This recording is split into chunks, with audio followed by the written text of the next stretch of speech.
All right, here we go. BG Knocc Out, welcome back. Happening, man. It's the deal. Hey, always a pleasure when you come around. For sure, man. Likewise, bro.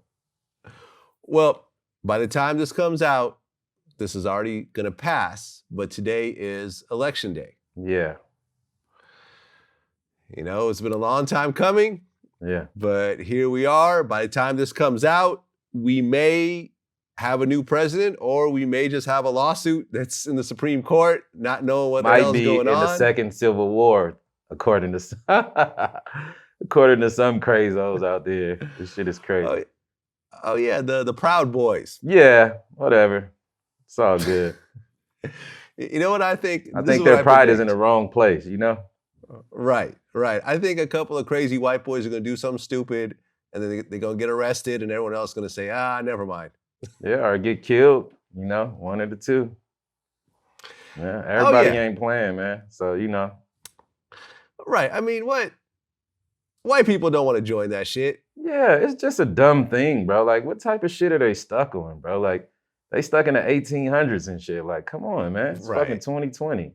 Like, right. No one wants to wear a white hood or you know, scream white power or none of the rest of that shit. America's becoming, more mixed. Absolutely. Kids are growing up in hip hop. You see, for example, with the George Floyd riots and the protests and everything else like that, unlike, we talked about this, unlike the Rodney King riots, right. I would say it's a majority of white people.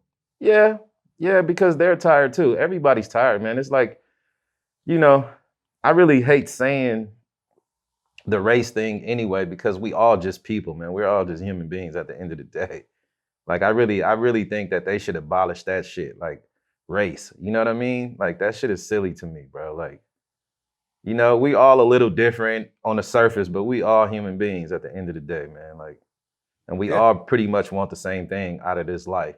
You know what I'm saying? To be happy, healthy, and enjoy our lives. You know what I mean? So that shit is silly to me.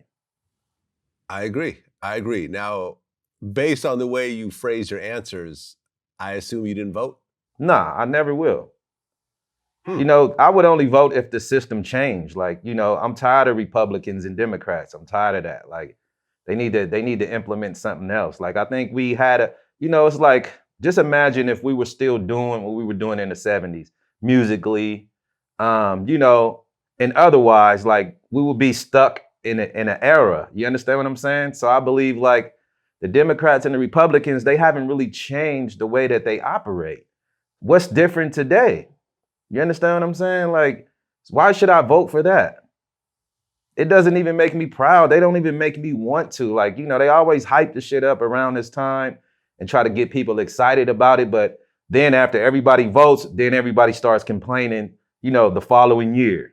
What didn't happen? You know what I'm saying? The shit that they thought was gonna change, it never changes. And I don't understand why people don't understand that shit. Well, you didn't feel, as a black man, a certain level of pride when Obama was elected president? Nope. None at all? Not at all. Huh, okay, why? Because I think he was placed there for a reason, bro. And as you see, there was nothing that he did to even make me, even after not being proud that he was a black man becoming president, but after he even got in that position, nothing changed. More black people got killed by the cops under his presidency, bro, than any other president that, that I know of during my lifetime. Okay, but how about if you look at it this way, Mm-hmm. right? And, I can't speak on someone from a black perspective. I'm speaking on it from my perspective, Okay. right? But you're a rapper, right? You grew up in Compton. Yep. By seeing Eazy-E blow up in Compton, I'm gonna guess that you said, hey, I could do this, because here's this guy who he was somebody I could relate to. You understand what I'm saying? Okay. I could relate to him. I can't even relate to a person that went to Harvard Law School and things like this. Like, we come from two different worlds. You understand what I'm saying? I mean, you see where I'm going with this, Yeah, right? absolutely. Right. What I'm saying is, you and I are old enough to remember that we probably wouldn't have guessed to see a black president in our lifetime. Absolutely. Like, Chris Rock would make jokes about it. You'll never see a black vice president. The first thing they'll do is shoot the president, and then this guy will become president himself. Or, Right. Tupac, even though it'd be heaven sent, we ain't ready for a black president. I'm sure I'm messing Yeah, up. but I mean, the thing is that I think the reason why we even had that hope, you know what I'm saying? Even though we thought it was far-fetched back then, but the reason why we had the hope was to see something change for us as a people, to see racism, kind of get bleeded out a little bit. You know what I mean? Like, we was hoping for change for us as a people, man. We've been getting the short end of the stick for a long time, Vlad. You know what I'm saying? Race-wise in this country. And the only reason why we had hopes of that ever happening was to kind of change some of that. And it didn't change. And I didn't think it was. And that's why I couldn't get excited. You know? Yeah. But you now have a generation of kids, and you have kids, that are growing up and saying, hey, I could be president one day as a black person. Yeah. Whereas before it's like, ever happens again, maybe I'll join the government, but I'll never be president because you've never had one before. Yeah. And this is, whether you want to look at it, however you want to look at it, it is potentially the most powerful position in the world. Yeah. The president of the United States. If not the most powerful, definitely one of them, Absolutely. a small handful. Absolutely. So to have that level of power, to be able to deploy 100,000 troops, to influence laws, to change, I can't tell you, Obamacare, getting rid of pre-existing conditions, I think was a game changer in the way that the health system works in the United States. Okay. Because up until that time, let's just say you didn't have health insurance, and then you end up getting cancer or HIV or something, and now I need health insurance. They'll say, well, you already had this, so we'll cover you for everything except for this. You see what I'm saying? It was a very dirty system. Right. Which the system Obama is got dirty. rid of. Yeah, the medical system been dirty, bro. Right. So I don't know, man. I mean, listen, did Obama focus on the black community? No. Not. I never saw any indication of it, and everyone I spoke to are saying pretty much what you're saying. Yeah. But I think symbolically, it was a very important step. Like, now you potentially have Kamala Harris as a vice president. That would have been hard to do without an Obama as a president. Yeah, for me, it doesn't make a difference if they still think like the people who've come before them. You know what I mean? Like, it doesn't make a difference. The color don't matter to me, bro. It's like, are you a human being or no? You understand what I'm saying? Like, can you reason with the average person in this country who doesn't have the same background that you have? Can you understand our plight? Sometime, like, we ain't asking you to come save us, but goddamn, like, show us something other than the lies that you guys been preaching, you know what I'm saying, most of my life. You get on camera, you say one thing, vote for me, but for what? Vote for you for what? Yeah, no, I feel you. Well, like I said, by the time this comes out, we're either going to know who's the president or it's going to be a big mess for the next couple of weeks or months. I don't think nothing's going to change, to be honest. I just don't. It's just hype. Most of this shit is hype, man. Once the hype die, then we'll be able to see exactly what's going on. And I'm sure it's going to be the same old shit. Well, I just had Mob James on the show, and he's never voted. Yeah. And as a felon himself, but 30 years removed from his last prison stint, right? He didn't even know if he could vote at all. And I actually looked it up in the interview, and actually as a felon, you can vote unless you're on probation for that felony. Yeah, absolutely. So you being a prior felon can vote, you're just choosing not to. Yeah, I'm definitely, I'd rather vote locally before I vote for the presidency, because I think locally that really affects my life. You know what I'm saying? It affects my kids' life. So I'd rather focus on that before I focus on the White House, because that shit is so far away, so far removed from, anything that would really affect me in the long run in that way, Well, I voted this time around. I voted for Biden, Okay. which I'm sure is pretty obvious, but I haven't voted in like 20-something years myself. Why? Just because I was lazy. Really. Okay. I mean, no other good reason for it. Just Yeah, because I yeah. was lazy and maybe I felt that, with my platform, I was influencing people to vote, so I didn't need to myself. But yeah, I was lazy. This time around, I actually got around and did it. Mm. And what I realized is that although the last page of the whole voting pamphlet is for the president, Mhm. all the other stuff is for all the local things, including, and this is what I find a little bit shocking, Yeah. is that in a community of people that are disproportionately jailed and have to stand in front of racist judges Right. and having the judges be biased in the way the trials and sentencing is done, you get to vote for these judges in these elections. Oh yeah, I didn't know that. Yeah, like judges have to be reelected. And all those judges are there, and you could look up their records and you could research it and stuff like that. So if you don't want to vote for the president, cool. But the thing is, why nobody talks about that? You understand what I'm saying? Like, why is everybody making it seem like it's just about these two people? You understand what I'm saying? Right, because I think they that would don't encourage want- people more to get out there and probably want to go in there and vote. Well, I mean, and this is why I'm talking about it, because the powers that be don't want people like BG Knockout Right. and Mob James Right. and whoever else to know that they could actually vote these judges out. Mhm. And on top of that, there's all the propositions, like for example, in California right now on the vote, they're talking about getting rid of cash bails. Yeah, I heard about that. Just getting rid of bail bondsmen altogether and make, bails instead of cash is based on the actual crime. Yeah. And so forth. So plus there's stuff in the prison system about, there's things about how prisoners are treated and their ability to vote. There's things about being a certain age in order to vote. There's things about money that goes to schools and things like that. On top of, like, for example, Uber, I think that's Prop 22, where, if that doesn't pass, Uber and Lyft are about to just go away. Oh wow. So there's a lot going on, man. As well. See, as I think more light needs to people. be brought to those type of issues, bro, because those things are important. Those things are more important to me than who the president is going to be. You understand what I'm saying? Like, but I think not enough people know that. You know what I'm saying? Not enough of us know about all those other things that are on the ballot. So, yeah. Well, because they don't want you to know. Because if everyone in the hood knew about this and they all mobilized and said, okay, we're getting rid of Judge Johnson this time around. Fuck that. Like, Judge Johnson has been fucking up this community. He's been throwing the book at us. He So what judges, what court is this? The Supreme Court or?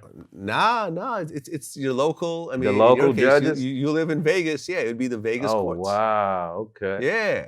Okay. Yeah, man. I'm telling you, the shit is deep. Yeah, it is deep. And, this is why people died and got beaten up and had dogs attack them and got hoses turned on them and stuff like that. I don't necessarily believe that. I don't believe that, people who protested in the past, like my people, I don't think that's what they were fighting. They were fighting to be human, bro. They wasn't, I don't think they cared about voting and shit like that. I mean, what are you talking about? The whole Selma thing was all about voting. Yeah, but that's one. You're talking about one incident. All about voting. Yeah, you talking about one thing though. That's just Selma. That's just Selma. We talking about. I'm talking about slavery. I'm talking about Jim Crow. I'm talking about. Yeah, that was that Martin Luther King. That's what he was pushing. But everybody wasn't. Everybody didn't go along with that. You understand what I'm saying? Like, we all wasn't up under that mentality that Markham was out there marching for. Everybody wasn't up under that. The more people that you get in office that see things the way you see things, that are on your side, that are looking to look out for people like yourself, whatever that means. Right. Whether it's being Black, being Muslim, coming from a certain area, being a father, being an ex-felon, whatever the various things that you comprise yourself of, the more people that are in those positions of power are the ones that are going to be making decisions on your behalf. When you have people that do not give a shit about you, that are on the exact opposite side, they're going to be making decisions that are against you. And they don't, that's why you have voter suppression. That's why you have gerrymandering and all types of other little political tricks. This is why they try to throw out ballots. This is why they do a lot of shit, man. I mean, trust me. You know, if not for yourself, for your kids. Yeah. I understand where you're coming from, bro. I just, you know, like I said, I don't agree with the entire system the way it is. You know what I mean? I think that needs to change. You know what I'm saying? Like the whole system needs to be thrown out. You're gonna need to change it in Washington. You're not gonna change it on the streets. Yeah, but I mean, I know it's bigger. I know it's easier said than done, but at the same time, I just don't agree with the entire system, period. I don't like the way it's set up. You know what I'm saying? Why can't we, you know, as common people, try to push that shit out? Like, get that shit out of here. Come up with a new one. And then they keep saying that this is a democracy, but it's a republic. It's not a damn democracy, bro. America is a republic. You know what I mean? And at the end of the day, the electoral college are the people who's actually voting the president in. It's not really the population. Those 270 people, man, like they get the ultimate decision. Right, but based on the popular vote, depends on which of those people so they are say. actually making. Yeah, so they say. Listen, man, I'm just saying, look I understand where you're coming from. The more pessimistic, listen, you could always convince yourself not to do some shit. Mm-hmm. Okay? You could always do it. You could be pessimistic about everything. Right. What's the point of even getting up in the morning? I'm not one of them people. It's just that I just don't trust the system that haven't given me a reason to trust them, bro. I just can't do it. Like, you know what I mean? And Ben, you would have to be black to understand where I'm coming from. You would have to have gone through the things that we've gone through to understand exactly what I'm talking about. I don't expect you to get it, you know, but yeah, I just don't trust the system at all. I just don't. They haven't given me a reason to. What'd you think of people like Lil Wayne and Lil Pump? I think that shit's silly, bro. I think it's some silly ass shit, you know. It's like, it's good for publicity though. Like, if that's what they was going for, you know what I mean? But come on, man. Like, I would never listen to them dudes, bro. Like, under no circumstance. Like, I understand. I mean, I get it, man. You know, I think it's a human thing to want to do something about, you know, especially if you have influence, you know what I'm saying? And you feel like you can do something, but at the same time, you know, you got to have some type of education behind what the hell it is that you're talking about. And you know what I'm saying? Yeah, I mean, Trump's platinum plan for Black Americans, I mean, calling it the platinum What is that plan about? Like, what the fuck, man? Like, I mean, I guess a certain amount of money for Black businesses and Black causes. I think they're talking about making the Ku Klux Klan a terrorist organization. Okay. Some stuff like that. I can ride with that. Yeah. The fact they call it the platinum plan, though, I feel is kind of almost like insulting. Like, yeah. Yeah, it is. It is. It's some silly shit. It's like, it's funny though to see everybody buck dancing. Like, you see all the rappers, they've been performing for both of these guys, man. Like, that shit is sad to me. That's almost like, I mean, everyone's pretty much performing for Biden. No one's really performing for Trump. Oh no? Nah. I mean, Lil Wayne took the picture with Trump, which was kind of crazy. We'll show that picture right now.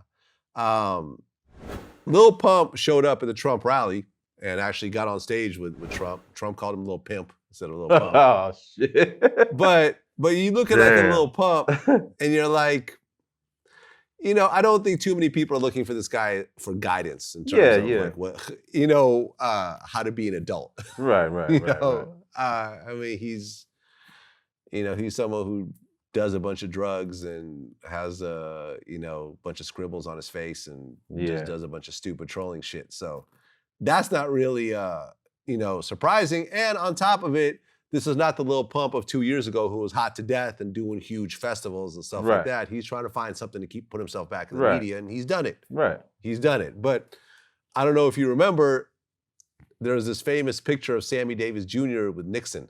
You ever seen that?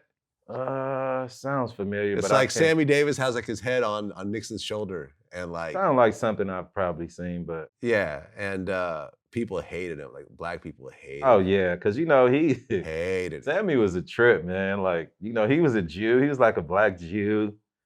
You know Yeah. he adopted Judaism. He was a trip. Like, but you know it is what it is. You can't really be mad at people for making their decision, bro. Like you got to let people live, man. You understand what I'm saying? Like, irregardless, you don't have to agree with everything that, like, with all of your people and what they say and what they rally behind. You just don't. You don't. Yeah. You're a human being. Like, you get to choose for yourself. Well, what do you think about the whole Ice Cube thing?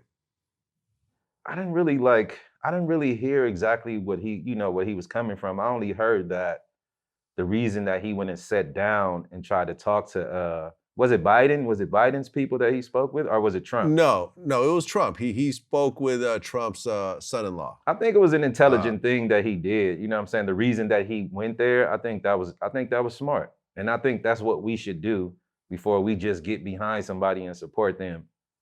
You understand what I'm saying? And see what what we're gonna get back from this. Because you know, the only way to really influence Washington is to lobby the government, bro. Like money talks there.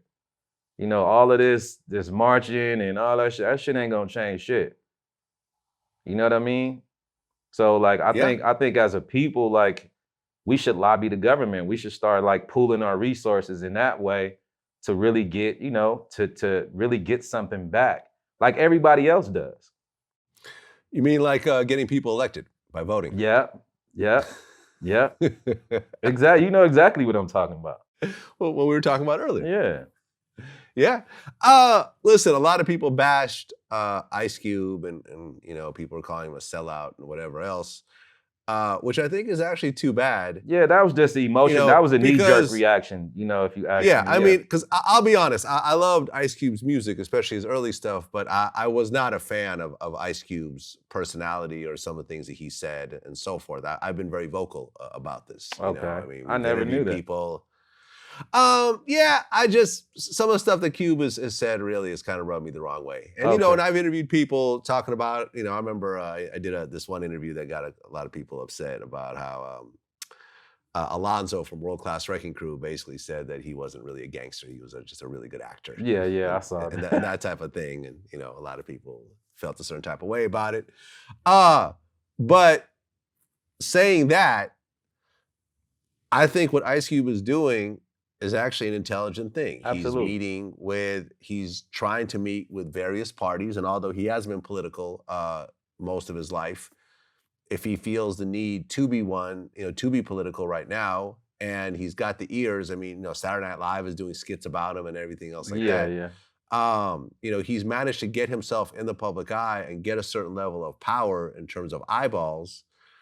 You know, why would you not meet with Trump if Trump has a chance of getting that second term? Absolutely. And the Republicans. Absolutely. You don't know. And beyond that, it ain't like all the Republicans are going to be out if Trump is out. You know, you got the House and the Senate and everything else like that.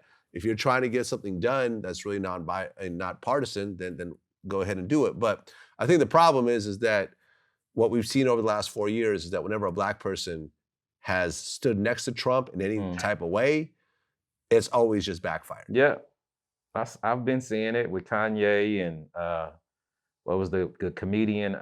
What's his name? Big lips, big mustache. Steve Harvey. Steve Harvey, all them. I seen the backlash that they all got from, you know, standing behind him, which I understand because, like, you know, it's no secret that a lot of the racist people in America are supporting Trump. And so for that reason, naturally, black people have a problem with that. You know what I'm saying? Like, I understand, but you still have to think and you have to know that all of us are not the same. We're not all the same, bro. You can't expect a whole people to think one way. You just can't. And I think that's the ignorance. Sorry to interrupt you. Well, I just want to say that there was a quote that I saw that was really interesting. It said that not all Republicans are racist, but all racists are Republicans. Yeah. I can go with I think the Democrats are too. Like, if you ask me, you know, I think that whole system, bro, I'm telling you, it was built on racism. The Democrats started the Klan, bro. Those are facts. Most of us was Republican in the late 1800s. Most of the blacks were Republican. I think we had like 50 people in the Senate or something like that. And the Democrats ended up recruiting the KKK or beginning that organization and had all of those people murdered, bro. Well, I actually looked it up while you're talking to me, Mhm. and there's a USA Today article about Yep. what you're talking about, and the title is "Fact Check: Democratic Party did not found the KKK." Is that right? Yeah. That's funny. So who started it? I Did think did the it was, KKK kill all those black people in the Senate in 1895? They had baseball cards of everybody, like they made these little cards with all their faces on it, and they went and hunted them down and killed them. Fact check so that. here we go. Founded in 1865, the Ku Klux Klan extended to almost every southern state. By 1870, became a vehicle for white Southern resistance. Hold on a second. To the Republican Party's Reconstruction era policies. There we go. KKK is tied to the Republican Party. But I'm saying, as far as them murdering all those people that was in the Senate, all those black people, I think it was like 40 or 50 people.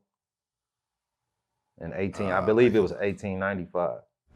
I can't find anything about that. I'm not saying that what What is the false. source that you're going through right now? What are you looking at? Well, the Because Ku that Klux don't make Klan, that don't make that real.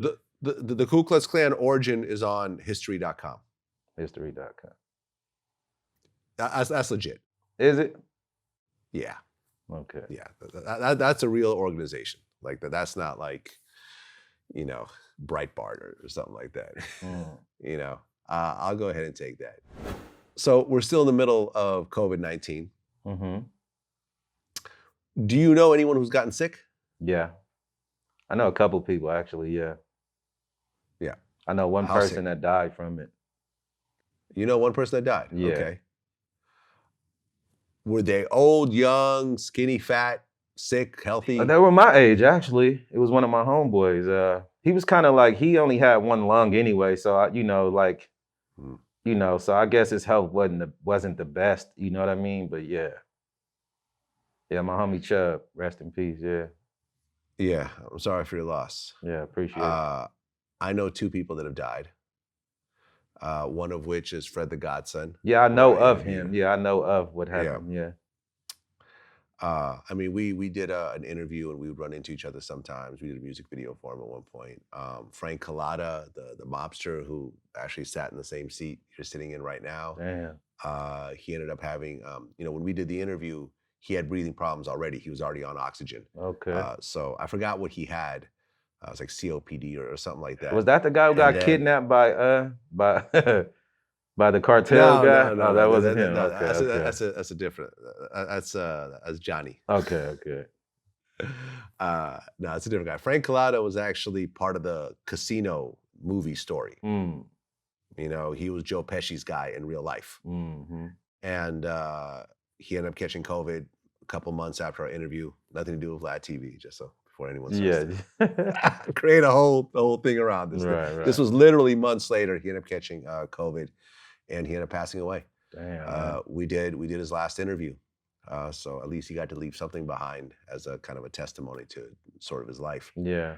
But yeah, man, this shit is real. Every day I actually check in terms of what the vaccines, how they're being developed and so forth. And actually what's interesting is that just today we reported on it, the ruler of Dubai has a picture of him taking a Chinese vaccine. Is that right? Yeah. Yeah, the leader of Dubai, who's worth like $3 billion or something like that. Yeah. He's actually a good guy, yeah. He's actually a good guy. He actually he look out for the poor people in his country. He built them houses and all type of stuff. Like he's a real great person. Yeah. It's his name is Sheikh Mohammed bin Rashid Al Maktoum. Yeah, I follow him on Instagram. I'm sure I'm messing that up. So my apologies to anyone who I'm offending by this. I'm doing my best here. Yeah. But yeah, he is the Prime Minister of the United Arab Emirates and the ruler of Dubai. He has a net worth of $14 billion. I was wrong. Yeah, 14. An extremely wealthy man who's done a lot. You know, he's transformed Dubai, from what I understand, Yeah. and that whole region. And you know, a guy who's very much loved by his people. Absolutely. And he is taking one of the Chinese vaccines right now. Is that on the stock market yet? I might want to invest in that. I'm not sure if this one is. I think this was a state-run lab that did this one. Okay. But you know, I think it's kind of like a sign to show people in the Middle East, like, hey, listen, when this thing gets rolled out, everyone should take it. When the vaccine becomes available, will you take it? I don't know, man. Like, I mean, I would have to like know more about it. You know what I mean? I'm not just gonna take the first shit that pops out. You know, I got to see how other people after they take it, how they're gonna react to it. If it's gonna kill anybody, you know what I mean? I'm not just gonna pop out and take no shit. No, hell no. Right. Well, when But it does get rolled out, I will consider it though. I mean, shit, I don't want to die from Okay. that shit. Thank God, man, because I really hate all the anti-vaxxers. And Yeah, man. the come flat on. earthers and the 5Gers and Yeah. everything else. Remember when everyone was saying 5G was causing the Yeah. coronavirus? I still think there's something to 5G. I just think we don't really understand it. I don't know about the coronavirus though. I don't know about that. But I think it's something up with that shit though. I don't think it's just all clean technology. You know, I don't think that. Well, when the vaccine does get rolled out, right? When it gets approved, which is supposed to be maybe this month, end of the month, early next month, something Yeah. like that. It's supposed to get emergency FDA approval. You and I won't get access to it anyways. The first thing that'll happen is all the at-risk people will get it Okay. first. So all the really old people, The you know, elderly people and in the nursing children, homes, probably. Yeah. and then all the frontline people that are working in the hospitals, Mm-hmm. you know, the ambulance drivers, the police, the teachers, they will get the first batches of this stuff. Tell me this though, how many vaccines can we take, bro, before it becomes harmful? Like all the things we've been vaccinated against since we were little, you know, to go to school and all these different types of things. Like, how much of that shit can we put in our body before it becomes harmful to us? Like, do we know about that? I guess this is a question for a scientist, not I'm you just know, saying, like, you know. not someone who you know is on the internet creating memes. You know what I'm saying? I'm just saying, man. I mean, we talking shit. I just want to know. Right, we're talking. I mean, you shit. got a lot I of don't know, information. man. Obviously, you schooled me to a lot of things I didn't know, so I just thought I would ask. You know. I'm not sure, but I can tell you that at the start of the year, at the start of the pandemic, I went and got my flu shot. I talked to my doctor and I said, should I take it? He said, absolutely. I said, are you taking it? He said, yep. So I'm like, all It right. didn't make you sick or anything? No, not at all. Okay, good. Not at all. In I know fact, a lot of I people haven't get been sick from that shit. Let me knock on wood here, but Yeah. I have not. This is the longest I've gone without catching a cold or anything of that sort. Okay. Like, I yeah, really think, I mean, don't really think being like, I mean, common cold and shit like that. Like Islamically, we have a different view on things like that. Like Prophet Muhammad, peace be upon him, he said like, sometimes when we get sick, it expiates some of our sins from us, you know? So we have a different Okay. view. Yeah, we have a little different view about it. So I don't think not getting sick at all is a good thing. Like, oh, you know what I mean? Like, I just don't think it's good. Yeah. Yeah, I mean, if that's your approach on it, then yeah, I think that's an interesting and respectable view. Of that. I personally would rather not get sick if I could avoid it. Yeah. I mean, it's not fun or anything. Everyone, yeah, I mean, everyone laughed at Michael Jackson for wearing masks all the time, and now look. Yeah, yeah. But Michael traveled a lot too, man. He was in some crazy places. And even when I went to Japan, they were wearing masks like soon as I got off the plane, you know what I mean? So yeah. Well, in really bad news, Freeway, the rapper, as well as Oskino, lost their sons in man. So the same week. Sad, man. Fairly young men. I'm not quite sure about the ages, but the pictures I saw, they looked like they were in their late teens, maybe early 20s. Early 20s or something, yeah. You know, I'm not sure about Oskino. I do know that Freeway is devout Muslim. Yeah, definitely. You guys know each other? Yeah, I know him. Like, I ain't met him personally, but we talked over the internet and things like that, and we have mutual friends. So yeah. Yeah, I've interviewed him since before VladTV. Okay. Back when I was doing DVDs. We're talking like, I mean, shit, I go back with him probably like 15 years. Okay. And I have nothing but good things to say about him, period. I've never had any level of bad experience with him. He's always been humble, polite, respectful. He's been a dope rapper. He's a dope freestyler. We have some freestyles from him. Okay. You know, and we talked to him about his kidney failure. Mm. You know, he was going through kidney failure. He was on dialysis. Yeah. And at one point, he got a new kidney. Oh, mashallah, that's good. And I didn't even know that. 'Cause I follow him on the Yeah. gram, so I kind of keep up with a lot of his story, but I didn't know he actually Yeah. found a kidney. That's awesome. yeah, Scarface went through kidney failure recently as Yeah, well. that's He's that's my trying- he's brother trying to right find a new there. kidney. Like, I know him personally. Yeah. Yeah, me too. COVID is actually what triggered all his shit. Yeah, what I mean? yeah, I remember. You know, I was keeping up with him. Like, I call him every now and again, and just to make sure he's doing okay. You know, Yeah. make sure he's bouncing through this shit.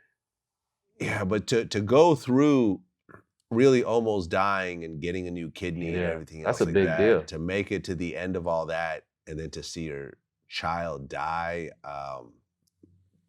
I don't think I could put my head around it. I Yeah. can't even say I know how he feels or anything of that sort. It just must be devastating. Yeah, man. Rest in peace to their kids, man. I just recently lost my mom, so you know, it's like I definitely understand how they feel. You know what I mean? Like when you lose somebody that close to you, it's a big deal. You know, it's a big deal. Yeah, I saw you had posted on your Instagram, and you and I Yeah. talked about this before our interview. It's a tough one, man. Were you guys really close? My mother, she was all I Yeah. had in this world, bro. Yeah. She was Yeah. all I had. Like, and I lost my father years ago when I was 20. So, I mean, like, I don't have no parents, like no grandparents. Like, it's just a crazy, you know, a crazy impasse for me in life right now, you know? Yeah. Yeah. You know, I've heard. I remember my dad used to say that he didn't really feel like an adult until all his, you know, both of his parents were gone. Hmm.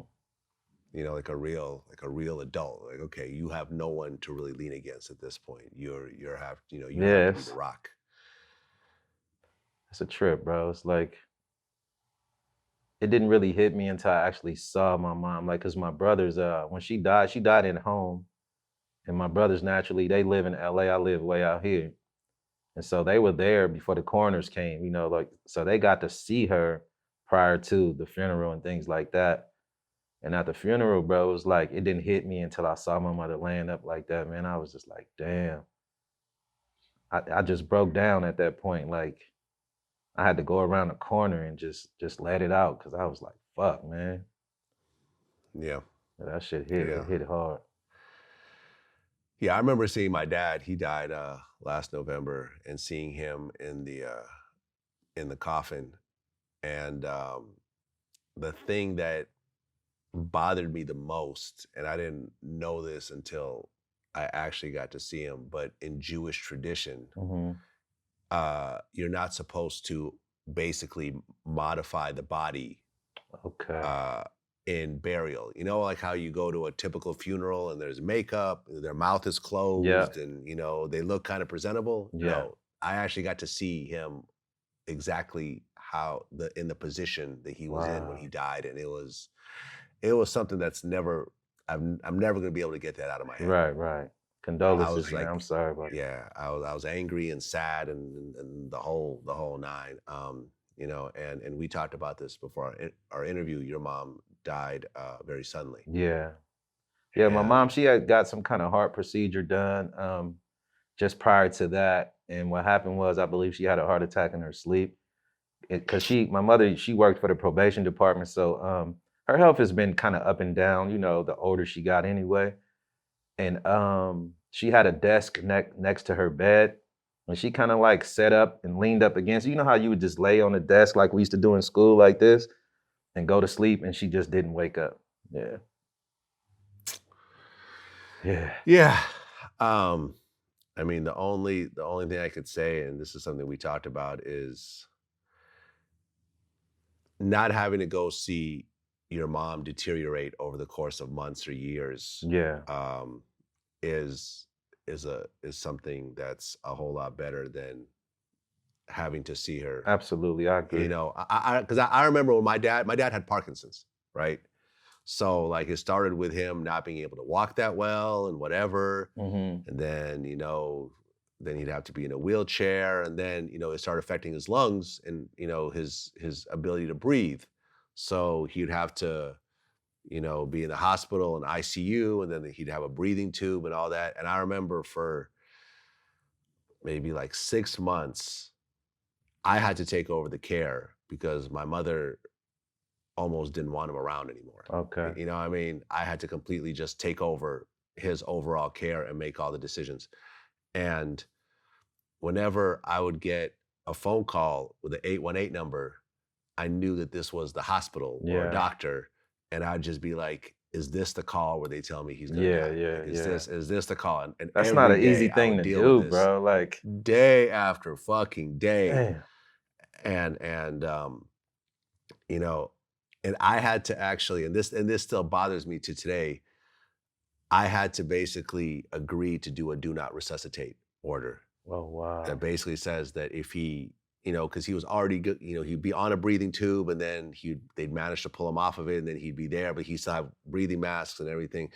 And then me and the doctor agreed that if he gets on the if his lungs fail one more time and he goes on the breathing tube, he's not going to be able to recover. So we agreed to do a do not resuscitate, and then maybe a week later, I get the call to say that he died and they didn't resuscitate. And I'm just like, even to this day, it's like, did I make the right decision? Did I ultimately Yeah, kill I my father? understand. Like, I understand. it fucks me up. Trust me, I do. I know that's not an easy thing to deal with, bro. Because even me and my brothers, like, it was literally me and my brothers, bro. We had to do everything for my mother's funeral, get her body to the corner and, decide where we wanted to keep her at and things like that. Like, we had to do everything. That shit was not easy to do, bro. Like, just to even talk about it. You know what I'm saying? Sitting down with my brothers, figuring out what we gonna do, how we gonna pay for it, this. Like, that shit was difficult, Vlad. It was it was a hard thing to do, man. And it's crazy that that responsibility fell on us like that. And the only solace I find is that I'm glad she didn't have to bury me. We lost my baby brother like in 2007, and she kind of never really recovered from that. What You what know, happened with that? he got murdered, man. My baby brother got murdered at a party. Really? How Yeah, old was he? he was 27. Wow. Yeah, What was the situation I was around in it? prison, so I don't really know. You know what I mean? I wasn't there.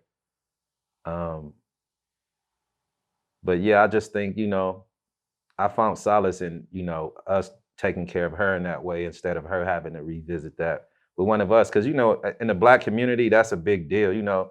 It happens that way a lot where parents bury their children just by virtue of the way we grew up and the environments that we're in. Yeah. Did they ever catch the guys who did it or anything of that sort? Was anyone charged with the murder, arrested, anything? Nope.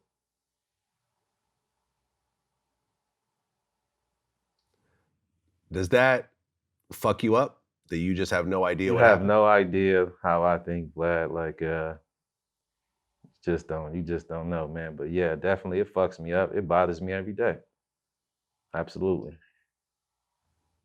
If the guys who did it or the guy who did it ends up, because when it comes to murder, there's no statute of limitations. So you never know. Someone could be watching this interview and say, you know something, I'm gonna, I like BG Knockout, I like VladTV. I know who did it. I'm gonna call it in, and I'm gonna say that so and so on this I'd street did rather it. they call me instead of calling it in. Like, to be honest. Okay, so Yeah, then you because can I, go do I I something. want I want I want I want his family to experience what my family experienced. Like, that's how I really feel. You know, Yeah, if I was 80 years old, 90 years old, and I had the ability, I still would feel that way. yeah, Yeah, yeah. I mean, it's your baby brother, of course. You yeah, wanna, revenge is a natural thing. It's something I feel as well. Uh, you know, yeah, absolutely. there's people who I wouldn't mind killing if given the opportunity. Yeah, definitely. Uh, but but yeah, So you're saying that if that person was caught and given the death penalty, I wouldn't be happy. Nah, wouldn't be happy. nah. And it's probably a sad thing on my part too. Like it's probably immature of me, but I just feel that way, man. Like I hope I grow out of it one day, but right now that's how I feel, man, because I was the closest thing to that little boy, you know? Like me and him was really tight. Like I was his favorite brother. I hate to say it, but I was. And I took him under my wing. So I'm talking about from the time he came into the world, you know what I mean? He used to follow me around everywhere. And at first it used to make me mad. And I used to be like, oh man, come on. You know what I mean? Like, so yeah, it's like, you know, that shit cuts deep, man. And What was the age I difference? believe God separated me from that situation because I believe I wouldn't be here talking to you right now if I was home, you know? What was the age difference between the two? Two of you? I'm 5 years older than him. He was born in 5 1980. years. Yeah. Okay, so he was like, you're in high school, he's in junior high. Yeah, and you're definitely. No, I got it. Yeah. Yeah, no, I feel you. If you were out knowing how you are, Yeah. first thing you would do is jump in the car and go try to figure out what Yeah. happened. And Yeah. probably It strap probably up would, and like, probably bring and- some homies with you. And Yeah, I'm not one of them type of people. I don't need people with me either. I'm not like that. Yeah. But I can imagine what would have happened. Yeah. Yeah.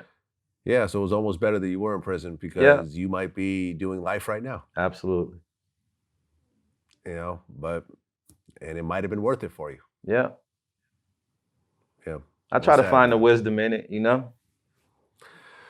Yeah, well, as we're talking, we actually reported that the baby's older brother killed himself. Whoa. Sorry to hear that. Yeah. Damn. Yeah, the What? baby's brother, Glenn Johnson, posted a video of himself inside of a car with a gun earlier in the day. During the video, Johnson was seen crying and claiming that he'd been wronged in the past. Around 4 p.m., he shot himself in the head. Damn, I'm sorry to hear that, man. He had 3 daughters and a son. Man, it just goes to show you that, I mean, I don't know what his relationship is with the baby or what. I'm assuming with the level of success that the baby has, that he's probably helping out his immediate family Yeah, I would hope. financially, you know, because he's like at the top of the game. Yeah, definitely. He's making tens of millions. Throwing someone a few, 100,000 or whatever is not a big deal to him. Right. It just goes to show that no matter how well off you are financially, if you have serious issues, it just doesn't matter. Yeah, it doesn't, man. Wealth doesn't change real life, you know. I mean, you can afford some comforts and some luxuries, but you're gonna still have issues, man. You're gonna still have problems, if not more, you know, than you had before. You definitely have more problems, but Mhm. the money does shield you from a lot of things, yeah, because you can a lot of actually, things. yeah, you can actually pay Yeah. for stuff. You know what I mean? Like you can pay Right. for your health care and different things that you Mhm. need. You can bury your family without doing car washes and all this crazy stuff. Oh that a lot yeah, of no. people have to go through. I think one of my proudest moments was, after my dad died, my mother called me and was like, all right, well, the funeral is going to be like 25,000. I'm like, all right, whatever, I got it. Right. It wasn't even like okay, how are we going to do this? Exactly. Okay, fine. Cool. That's what I commend my brothers, man. My brother Draster and my brother Big Boy. I commend us for coming together, and we took care of my mom too, bro. Same thing. We all came out of pocket and was able to put that thing together, which was dope, and not really affect our lives in an adverse way. You know what I mean? So, yeah, definitely, Yeah. that's a good thing. Adrian Broner Mm. is currently in jail. I mean, he might be out by this time, but he's currently in jail. Bro, I just saw him Because- pleading to a judge or something. Like the judge was like, "Where you get all that money?" He was like, he Right, was up okay, there. so- He was up there talking about, "I have rich So- friends and all this shit." Let me tell What's you the the story background. though? Yeah. I'll tell you the story because I actually just interviewed Adrian Broner a couple months ago, Okay. and we talked about this situation, right? So it's really sort of an annoying story to be honest. It's like what had happened was he was at Dre's nightclub Here in Vegas? and here in Vegas, yeah. Okay. And apparently he had like a big bag of money or something, like a duffel bag or whatever, and one of the waitresses, I believe, like had to move it out of the way or something like that. And when he saw his money being carried by someone, he like kind of grabbed her arm, was like, "Oh, hold on." Okay. And she kind of reacted badly from it. And, you know, he was banned from Dre's like for life. Oh, wow. And she sued him. Okay. For like assault. Okay. Sounds like he didn't take it very seriously, you know, or whatever else, didn't properly, you know, get the right kind of counsel to protect himself. And he had like an $800,000 judgment against him. Wow. And he just didn't pay. Wow. And he claimed that he only had $13 to his name, which is, I mean, kind of silly. Yeah, come on, bro. Like, you can look at your Instagram and cut it out. Like, you know, you're yeah. You know, you watch crazy, my interview with him. He's wearing Cartiers and he's, you know, pulling out money and stuff like that. Like, I'm not putting him on blast. It just is what it is. I understand, though. I understand. He's a fucking former world champion boxer. Like, you don't got $13. So yeah, so he was on Instagram showing off all the money, and the judge was like, "Okay, you wanna think it's a game? Right. We're locking you up for contempt of court." Wow.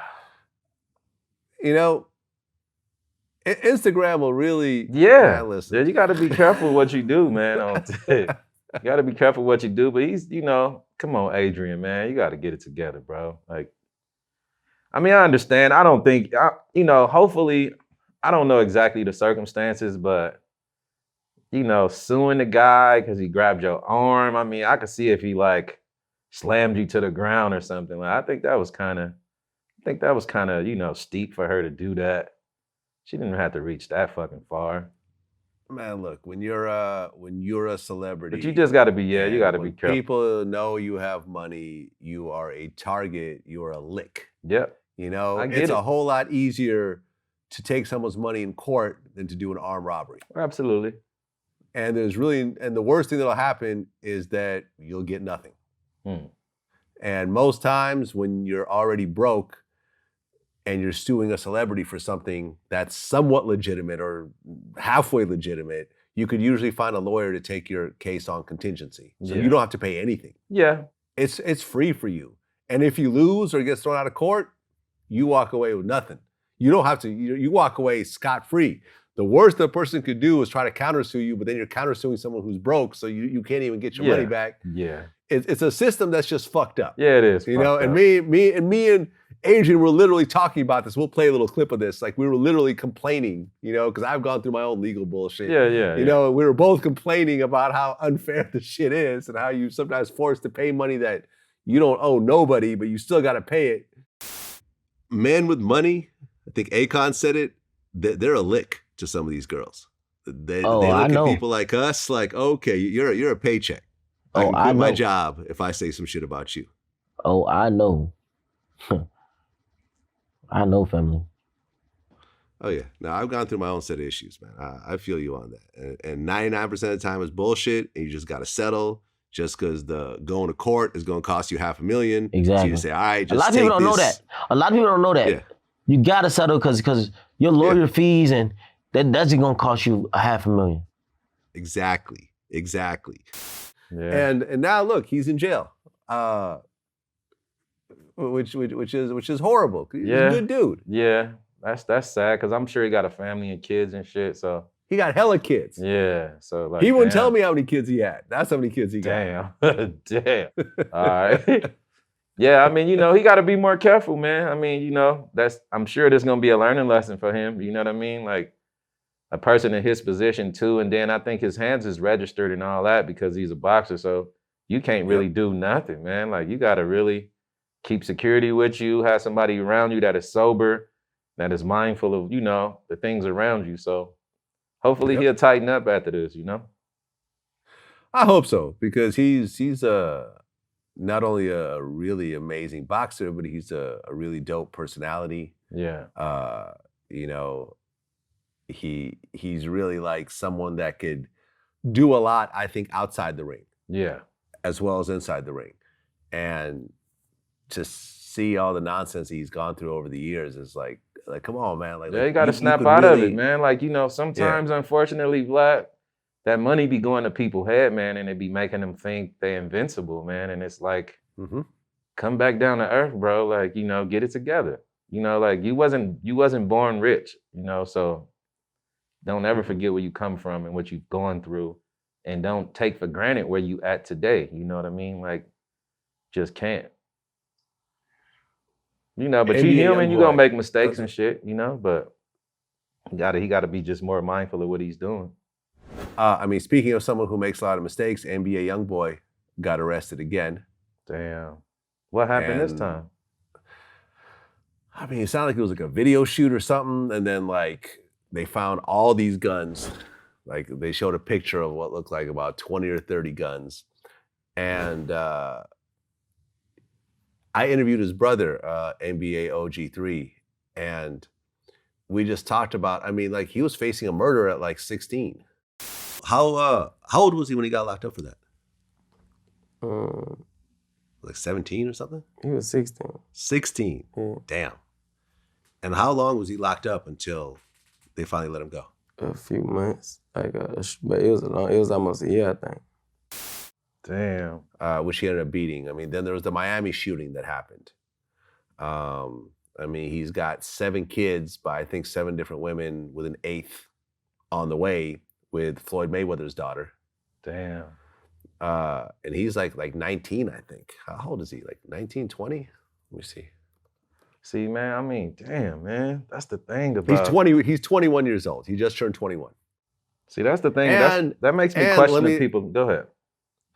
Well, and let me just go ahead and say this. His baby brother is indicted for a murder as well. Ain't he's from New Orleans, right? Or somewhere Baton like Rouge. Louisiana? Baton Rouge. Yeah, see, he just come from that place, man. Like, you know, where he comes from is, but the thing is that he shouldn't be subjected to that with the status that he has now, bro. It's like, it makes me question the people around him, you know what I'm saying? Because they just allowing you to live in that space, bro. And look what you're going through. Like, as a result, you got money to pay for security, bro. Just be smart. We had this exact same conversation with his older brother. Yeah. Right? And he said, look, I have a whole menu of security guys for him. You want this guy, that guy, these 4, these 3. Like, we got him. We didn't got 10 security. I got a 10. I got however many, whatever you want. I got whatever layout, whatever menu. I got a menu. So whatever you want, order, like, it's just like, it's all there. So it's not like if you're gonna get 100 security, you're gonna get 50. It's just like, he might not want nothing. Well, that's what I'm saying. It seems like he could have 100 security and he'll just grab his girl and go down to the mall by himself, and then a bunch of dudes will talk shit, and then he'll react, and then now you're on Instagram. It's just in him. It's just in him. He ain't gonna let nobody play with him. But he just feels like he's just different. He just want to do what he want to do. He's not one of the, he's going to go to the mall by himself, and then something happens. Everyone's got cameras out. It's just not smart, man. I hope he wising up. That's so not smart. Because, you know, I was there, Vlad. This is how I ended up in prison. I was on the same thing. I was on the same mentality. You know, it's young. It's a young mentality, and it's an urban mentality. You understand what I'm saying? Like, and when you're young, you do feel invincible. You know, you feel like you got you. You know what I mean? But at the same time, you gotta really realize your status in life now, especially, you know, when you make it to the level of success that he's at, you just can't afford to live in that space no more, man. You just gotta give it up. You got to. If you don't want to go to jail, you know what I mean? Or get killed, or, you know, some crazy shit happen to you. You just can't live like that, bro. That shit is sad. Yeah. It's sad, man. I feel for him. I hope he wising up. You know? Yeah, I mean, he's really one of the hottest artists right now, period. Yeah, trust me, man. All my nieces and nephews like him, like my kids, they love that guy. Like, they love his music, for sure, yeah. No, he's like the king of YouTube. He's got like 50 plaques. I mean, he's just on top of everything. And he's always getting into some shit.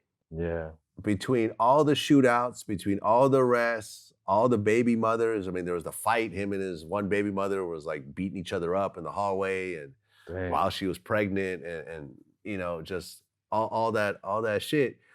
I mean, it might be underlying mental conditions as well. Could be. I mean, let's not from completely the rule sound that of part out. it, yeah. From the sound of what you're saying, yeah. That's too much shit, man. Like, that's too much, mean, bro. That's too much. It's too much. Like, you got to let be me tell tired of you, that shit. I just interviewed this guy named Richard Dumas, Mhm. right? He was an ex-NBA player. He played with the Phoenix Suns with Charles Barkley against Jordan in the finals. Okay. You know, they ended up losing in 6 games, but he was one of the standouts. Okay. You know, like for example, in Game 5. But he was also addicted to crack. And he finds out later in life, like years after, you know, he basically was, you know, got in the NBA, got tested positive for cocaine, goes into rehab, and then comes back again, and blah blah, and then once again tests positive for cocaine, and he finds out later on that he has serious mental issues. Like he's on like 5 medications, like anti this, anti that. He's bipolar. He's that. He does badly with crowds. He does badly with loud voice, loud noises. And now he's taking all these pills. Like he would have to drink a 6-pack before every game just so he could deal with the actual game. Damn. Right? That sounds hard. And this guy's at the top of his game. Like, this guy's in the NBA finals. That's crazy. Doing it. Like, not like one of the guys on the court. But he's dealing with all this crazy shit along the way, trying to keep it together. And everyone's like, yo, you're fucking up this great opportunity. But he's like, I don't give a shit. I'm trying to just keep my head together. Right. And later on, yeah, man, it was a very interesting story. Someone that a lot of people aren't even familiar with, even my basketball friends, who played pro. Yeah. Because this was not like, it wasn't like news like huge, that. Yeah. He wasn't a huge figure. But yeah, man, some people are just dealing with a lot of shit. And you think, oh, well, he's rich, but nah. Nah, yeah. You're still mental illness is, there's nobody's exempt from that, bro. Like, I don't care who you are.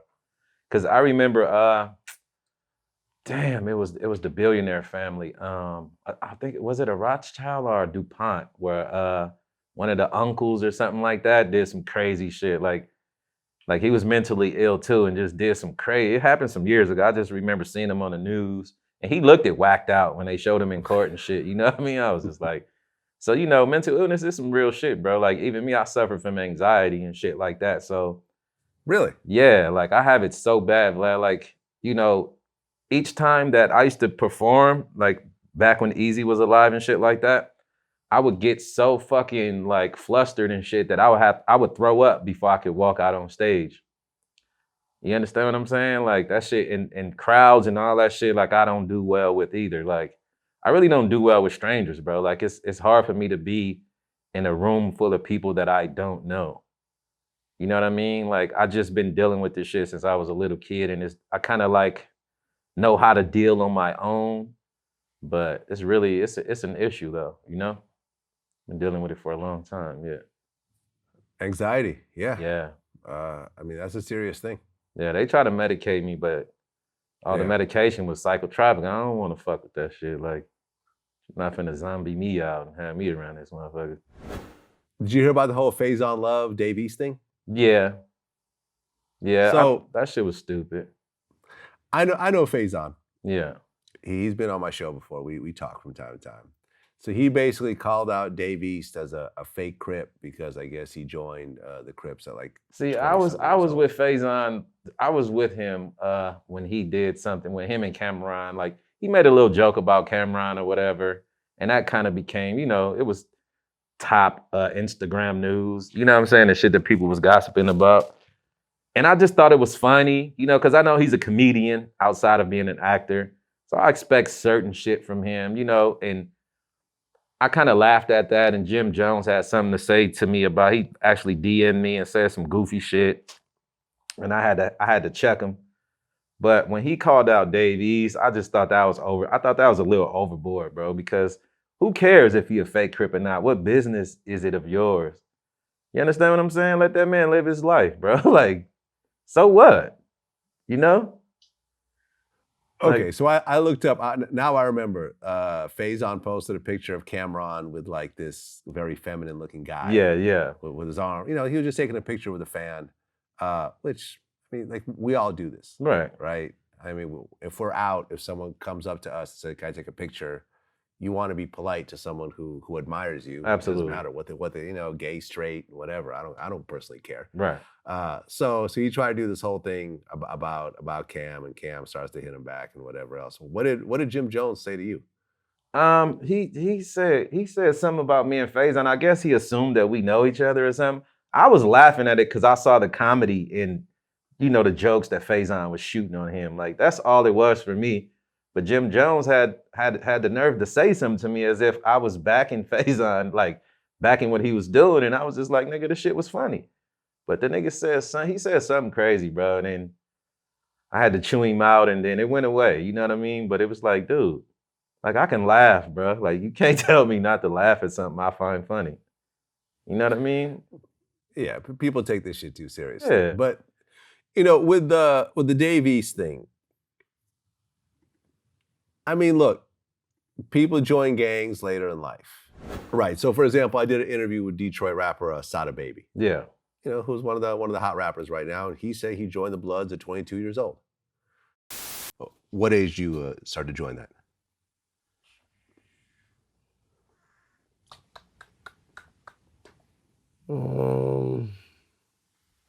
Like 22, 23, some shit like that. So later on. Yeah, I always grew up in the neighborhood. I grew up in the neighborhood of the Bloods, but yeah, I wasn't carrying my flag or banging until I was like a little bit older. Listen, I'm not a gangbanger. I'm not affiliated with none of this shit. I know people. You know, I'm cool with people like yourself. So I've learned about the culture through interviews and conversations. Right. But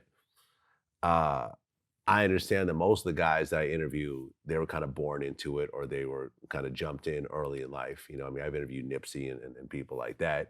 And then there are certain people that sort of they just attracted to on. it, yeah, and they come. They're attracted. You know, you got Lil Wayne, you got Chris Brown, all of that. You know, I don't know how deep those affiliations really go. Yeah. You know, the Sada Babies, and then you got Dave East who joined in there at 22. I don't know. I don't personally see a big issue with that. I mean, it doesn't sound like you do either. No, absolutely. I mean, I don't really care. I mean, like, he was old enough to make his own decision. I wouldn't want, like personally, I wouldn't advise nobody to join a gang, bro. Like, at no age. You understand what I'm saying? With what I know now. But, you know, no, I don't have a problem with it. That was his decision, and he was 22. He was well, you know, old enough to make his own decision, and that's on him. If that's what he chose to do, oh well. It's not making or breaking me. It ain't affecting my life, you know, so I don't really care that much. You know what I'm saying? I don't. And then MC8 got dragged into it. Yeah, I saw that too. Because he was like, oh, and MC8, who's a Crip, is doing songs with this dude and co-signing him, and so MC8 has to respond. That was messy on Faison part, in my opinion. I think he was just being messy, man. Like, you ain't had no reason to do that, man. Like, let people live, bro. Ain't nobody up here picking you apart and, you know what I'm saying? Saying you a fake blood and all this type of stuff. Like, just let people live. Yeah, I mean, because Faison is, he was affiliated with the Bloods. Mm-hmm. You know, From we San talked Diego. about that in our interview. Yeah. Yeah. I mean, it's not something he pushes. You know, I don't see him with a bunch of red rags or whatever, but it's something that that's not even his life. That's what I'm saying. Like, so for you to even, and bro, like, your life is, you got a good position in life, bro. You in some of the hottest movies that I've seen. You know what I'm saying? Your comedy is dope as hell. Like, stop picking on people, man. Like, people are really sensitive. You know what I mean? The world is very sensitive, and we know, and nobody likes to get picked on. And you know what I mean? Dave East is a cool dude. Like, he's a good dude. All he had to do is have a conversation with this guy and kind of find out about him before you just judge somebody you don't know, you know? Well, I mean, Faison is a comedian. Yeah. And to his defense, comedians talk shit about people. They do. That's just how it is. They do. But that's a touchy thing, though. When you touch on somebody's affiliation, that's like religion. You understand what I'm saying? So some things you just don't poke at. You know what I'm saying? So I just don't think that was a wise thing. I don't think that was smart. You know? Well, you know, Faison said what he said. He's standing behind it, and It's okay. I don't think Dave. that's it. I don't think Dave even responded to that shit. Nah, you know? he ain't And, feeding into it. Dave, he's a smooth dude, man. He ain't tripping off of that. Yeah, I mean, Yeah. I'm actually kind of surprised MC8 even really responded to it, because I think, you know what it is, when it's happening, when all these people are tagging you and DMing you, and you know, you get a couple of phone calls and whatever else, you feel like, okay, I gotta respond. You know, Yeah. all this, you know, and you realize after the fact, and you're talking to someone who never responds to shit. Yeah. Like it's all like whatever. Yeah. Like for me, you gotta it's let like, some okay, shit blow over. Just once the smoke die down, people ain't gonna even think about the shit no more. Like, yeah, man. Like for me, I look at all the greats. You know, when I say the greats, I mean the Jay-Z's, the Puffies, the Jeff Bezos, you know, the Bill Gates, the Warren Buffetts, like the people that I really look up to, and you don't see them responding to nobody. Yeah, a lot of that shit ain't worth your time. They all have a mission. Like Jay-Z don't respond to nobody. He might mention someone in a song 5 years later in a response. Yeah, he's the super man, curve. think about how many people have done interviews about Jay-Z's, memes, songs, disses. Yeah, he's not worried about it, man. People gonna say something about it. Like, you can't please everybody, man. You know what I mean? And you just gotta know that, you know? Yep. Tekashi hasn't been on social media, I think, since our last interview. Yeah. I see he kind of went away. I hope he stay where he's at, bro. Like, he need to, you know, like, that shit is so silly for him to get out and rub that shit in everybody's face. Like, come on, bro. We saw you. We saw your whole movement from day one. We seen you put yourself right where you landed. And then you want to come home and rub that shit in people's face, man. That was the silliest shit ever, Vlad. Like, that shit is like, that's gonna be some historical shit, like, later in life. Like, he made history for sure. You know what I mean? You going down in the history books, bro, but hip hop don't want you, man. Like, everybody don't agree with that bullshit you did, bro. Like, that shit ain't cool. Well, I mean, he came home after telling on everybody. He tried to embrace the whole snitching thing. I mean, his album is called Tattletales. Damn. He really felt like he was gonna do what he was doing before and just keep trolling people and whatever else. And, you know, listen, he had a song with Nicki Minaj, right? I mean, a major rapper co-signed him. Damn. And he got a bunch of views. And then he had an album that initially seemed to go number one. And then, and I remember I did this, right? Because it was announced that his album was going number one. Right. And I did an Instagram and a Twitter post about this, right? And everyone was calling me a hater for this, right? But I said, look, you know, like, I use Spotify.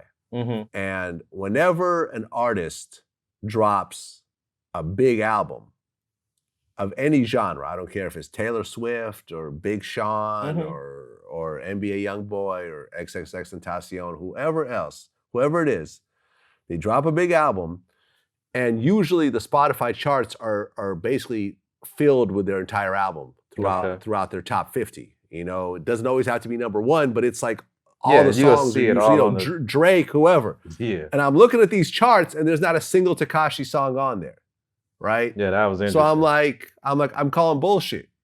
I'm calling bullshit. You have the number. You're saying you have the number one album, but none of your songs. And that's the same guy who went off on. Didn't he go off on one of those platforms too? Was talking about was it Billboard or something that? Yep. Yeah. Yep. And then you turn around and pull the same shit. You come to find out that, I mean, the only reason the song or the album went number one is because these merch bundles. Yeah. You know what I'm saying? He was selling merch and counting his album sales. He spent all this money boosting his views on YouTube by spending millions of dollars on advertising. And ultimately, after all the dust settled, none of this shit really reacted. No one really felt the music. No one was bumping it. I've never walked around or driven around and heard someone bumping Tekashi. Yeah. You know, at one point I did. You know, when he was doing Gummo and shit like back that. in the his shit was back kinda before hot. the bullshit happened. Before the bullshit. And after all this, he spends all this money and does all this trolling, and ultimately the album flops. Damn, Tekashi, what you gonna do now? What did you think when he went to Nipsey Hussle's mural? That shit was a slap in the face, bro. I mean, come on, man. Like, come on, man. You know what I think. Like, that shit sucked, man. Like, I don't do no shit like that. That's what I'm saying. Like, he's playing with fire, bro. You know what I mean? Like, people take a lot of shit very serious. You know what I mean? Like, that gang shit, where people come from, they respect, means a lot. You know? And I think, you know, for him to do that, he might as well pissed on the mural, as far as I'm concerned. Like, you know what I mean? Like, yeah, that shit sucked, man. Like, I don't know why he's playing these silly ass games, bro. Like, he need to really just especially because Nipsey even said while Nipsey was alive, he said that he don't fuck with Tekashi like that. He don't co-sign all the shit he's doing. He thinks it's clown shit. Yeah, it was. And so you turn around and show up at this man's mural and use it for publicity, knowing he did not respect anything that you're doing. I saw that very goofy much shit. of a fuck you. Yeah, I saw that goofy shit, bro. Like, shit was stupid. It was stupid, Yeah. man. Like, he need to go somewhere. Like, I don't really got nothing against the dude. I don't agree with the shit he did. I don't have nothing personally against him. I just think, because he was a kid, you know, to a large degree, I don't think he really knew the ramifications of what he was signing up for.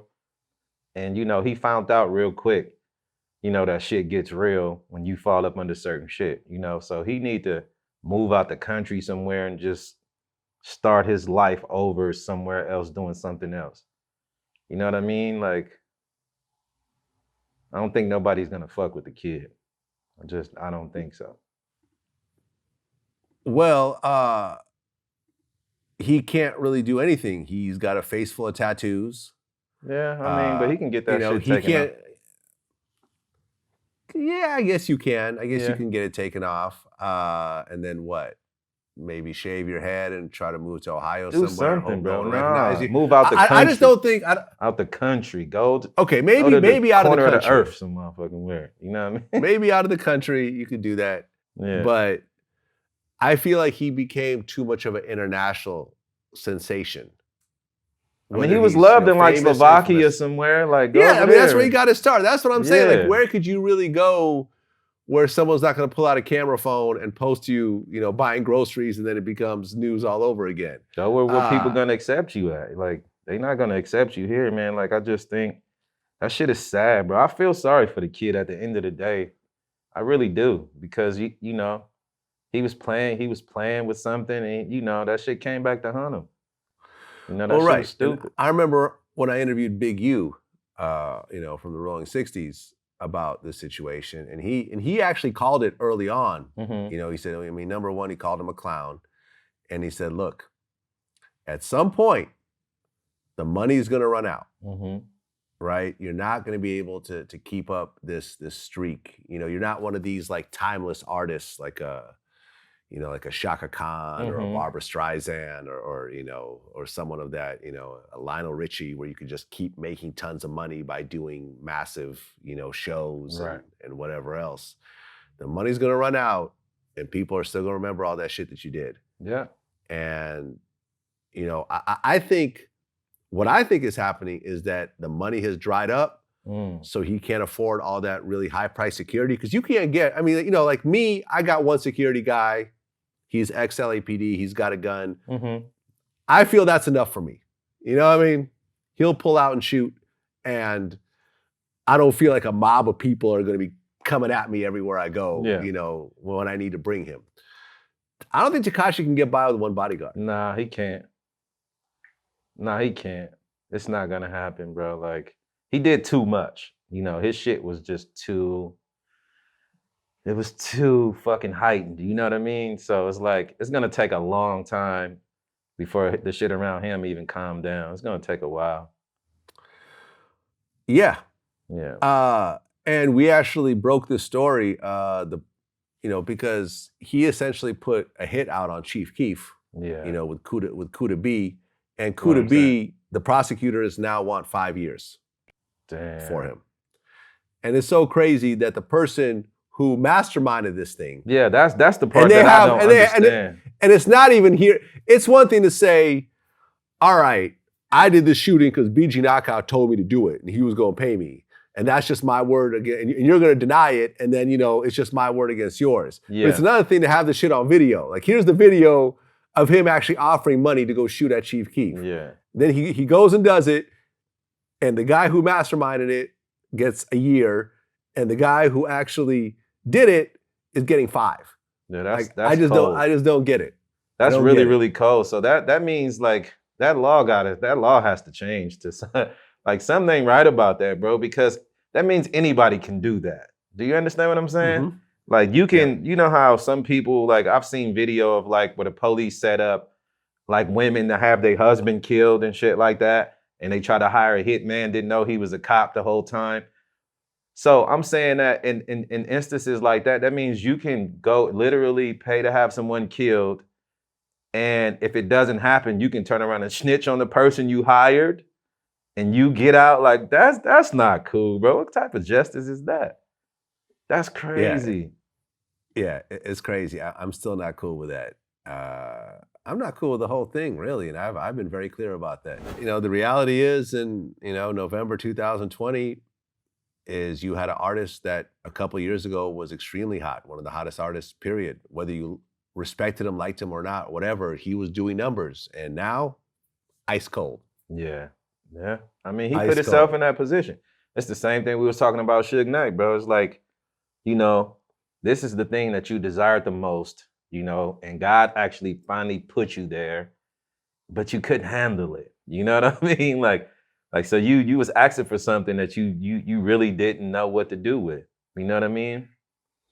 And that's just pretty much what happened. Like, I mean, he only gotta blame himself. I mean, he gotta look in the mirror and be honest with himself and be like, I did this to myself. And just, once he accept that and move on and just try to, like I say, go put your life in a different space, bro. Like, you lucky that you still have your life with all the shit that you did. You know what I mean? Like, you lucky in a lot of ways. You might be unlucky when it comes to fame and all these different things, but you still have your life, man. Go try to, regroup and get it together and do something else. You still kind of young. Like, he can still do something else. He got to, God willing, he got a lot of more years to live, Yeah. Go do something else. Well, speaking of Suge Knight, I did an interview recently with Michael Jai White, Okay. the actor. Yeah. Right. But also, an actual martial artist and I know a of really him. big, Yeah. a big, muscular, tall dude, right? Yeah. And he told me an interesting story. He said he'd run into Suge, a few times here and there, Mhm. right? And, so he felt like they kind of not knew each other, but at least they've crossed paths. So there should be some familiarity between them, right? So he said this one time he was in LA, in Malibu, and Suge was there, like, like by a railing, by like the cliffs and the water or whatever, Uh-huh. with like a lady, no, he didn't have his crew with him, nothing else like that. So Michael saw him, so he just basically started walking towards him. And Suge looked at him, and he said Suge was getting ready to jump over the railing Are you serious? because it looked like Michael was about to basically come do attack something. him. Okay. Do something He to thought him. it And was then a he was hit. like, no, man, it's Michael, the actor, Spawn, He thought it Mike was a Tyson. hit. Like, Yeah. and he was like, oh, yeah, oh, sorry, man. Yeah, no, I'm just here with my lady. I don't got none of my security with me or whatever. And it was just kind of a funny story. And he was just in a jovial mood. Like, he was just kind of, just looked like he was just having fun. He was out there. And I was just so surprised. And I walked toward him. And he turned as I was walking toward him. And he goes, he like bristles. And he kind of looks over the back. And I went, Like he was about to jump off? Like, I didn't know what was, but he just was like, he got real tense. And I walked up and I'm like, hey. And I kind of grabbed him on the shoulders like, you okay? He goes, yo, man. He says, I'm out here chilling with my lady or whatever, and I see you walking up, and he says instantly he just sees threat. Yeah. Right? I was like, yeah, but we got no beef. He says, yeah, but I had to, he said like he had to like put it together, like, yo, do we have beef? Like, and so I was like, no, we ain't got no beef, but it was a funny moment. It's like you go and do all this shit Yeah. to people. You shake people down. You threaten people. You extort people. You know, we talked about the Akon story last time, right? Yeah, yeah. Yep. You know, running up on people, trying to shake them down for 10 grand, and you know, which is something he historically has kind of done. And now you got to live with that forever. Now every large man that approaches you, you got to wonder if this dude is going to put hands on you or pull a pistol out. Right. Yeah. Because of what you did. Which means you basically, you got to have security with you all the time. And you know, and the thing of it is that, listen, Suge's not a soft guy. Suge is a big dude. You know, I mean, now he's getting older, but you know, he's a big, muscular, tall dude. He could do what he does, but I feel like Suge really became Suge because of Mob James and Buntry and all those Mob Piru dudes that basically were like, do whatever you want, we'll clean it up for you afterwards. Yeah, he has some real dudes behind him. That's an absolute fact. It's a well-known thing, but he wasn't made that way. It's just like, I don't know why people do the things they do, Vlad, but it wasn't smart, man. It was, you know, and people credit Suge with being really intelligent, but, you know, no disrespect, bro. It's like, shit, man, like, was it worth it? Was it all worth it? Was all the money, the fame, you know, was it all worth it at the end of the day? I don't think so. Yeah, I remember I was reading a story the other day about, you know, it was an interview that Will Smith did, and he was at the BET Awards, and he saw Michael Jackson, and he'd always wanted to meet Michael Jackson, but he couldn't approach him because Michael had all the, you know, whatever people around him, whatever else, and then out of nowhere, Suge Knight gets into some big altercation, right, at the BET Awards.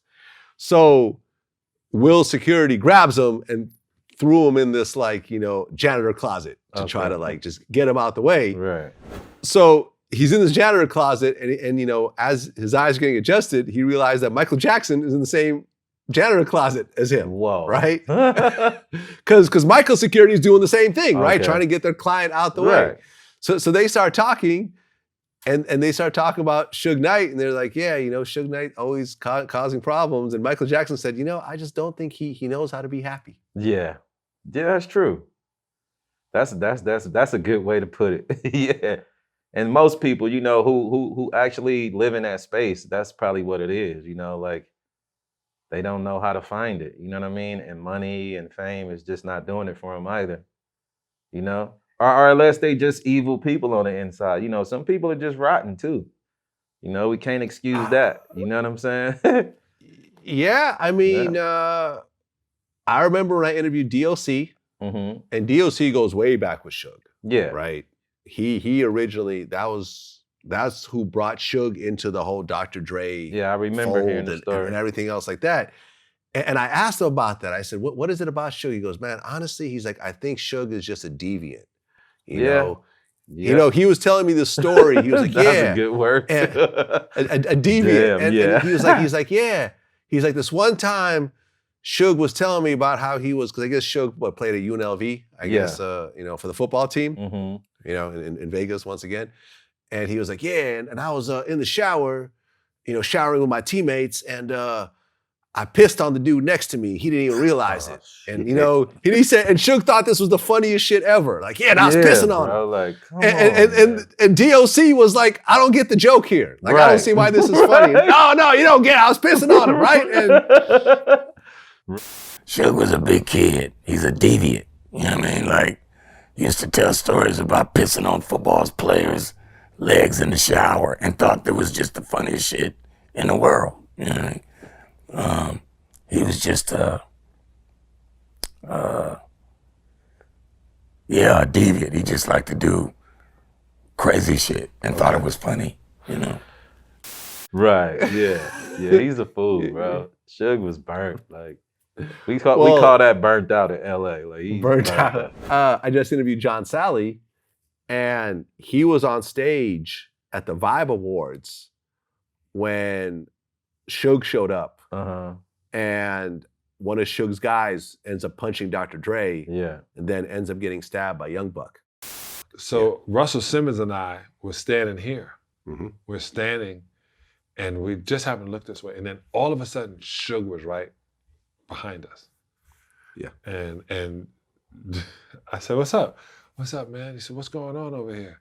And then some stuff happened, and then we saw there was a scuffle or whatever, and I'm standing up looking, I can see, and I then turned, and Suge was like, "What happened over there? What happened over there?" And I was like, "Oh, man." Yeah, my cousins was there. My cousins was with 50 and them when that happened. They was the ones throwing all the chairs and all the shit. Yeah.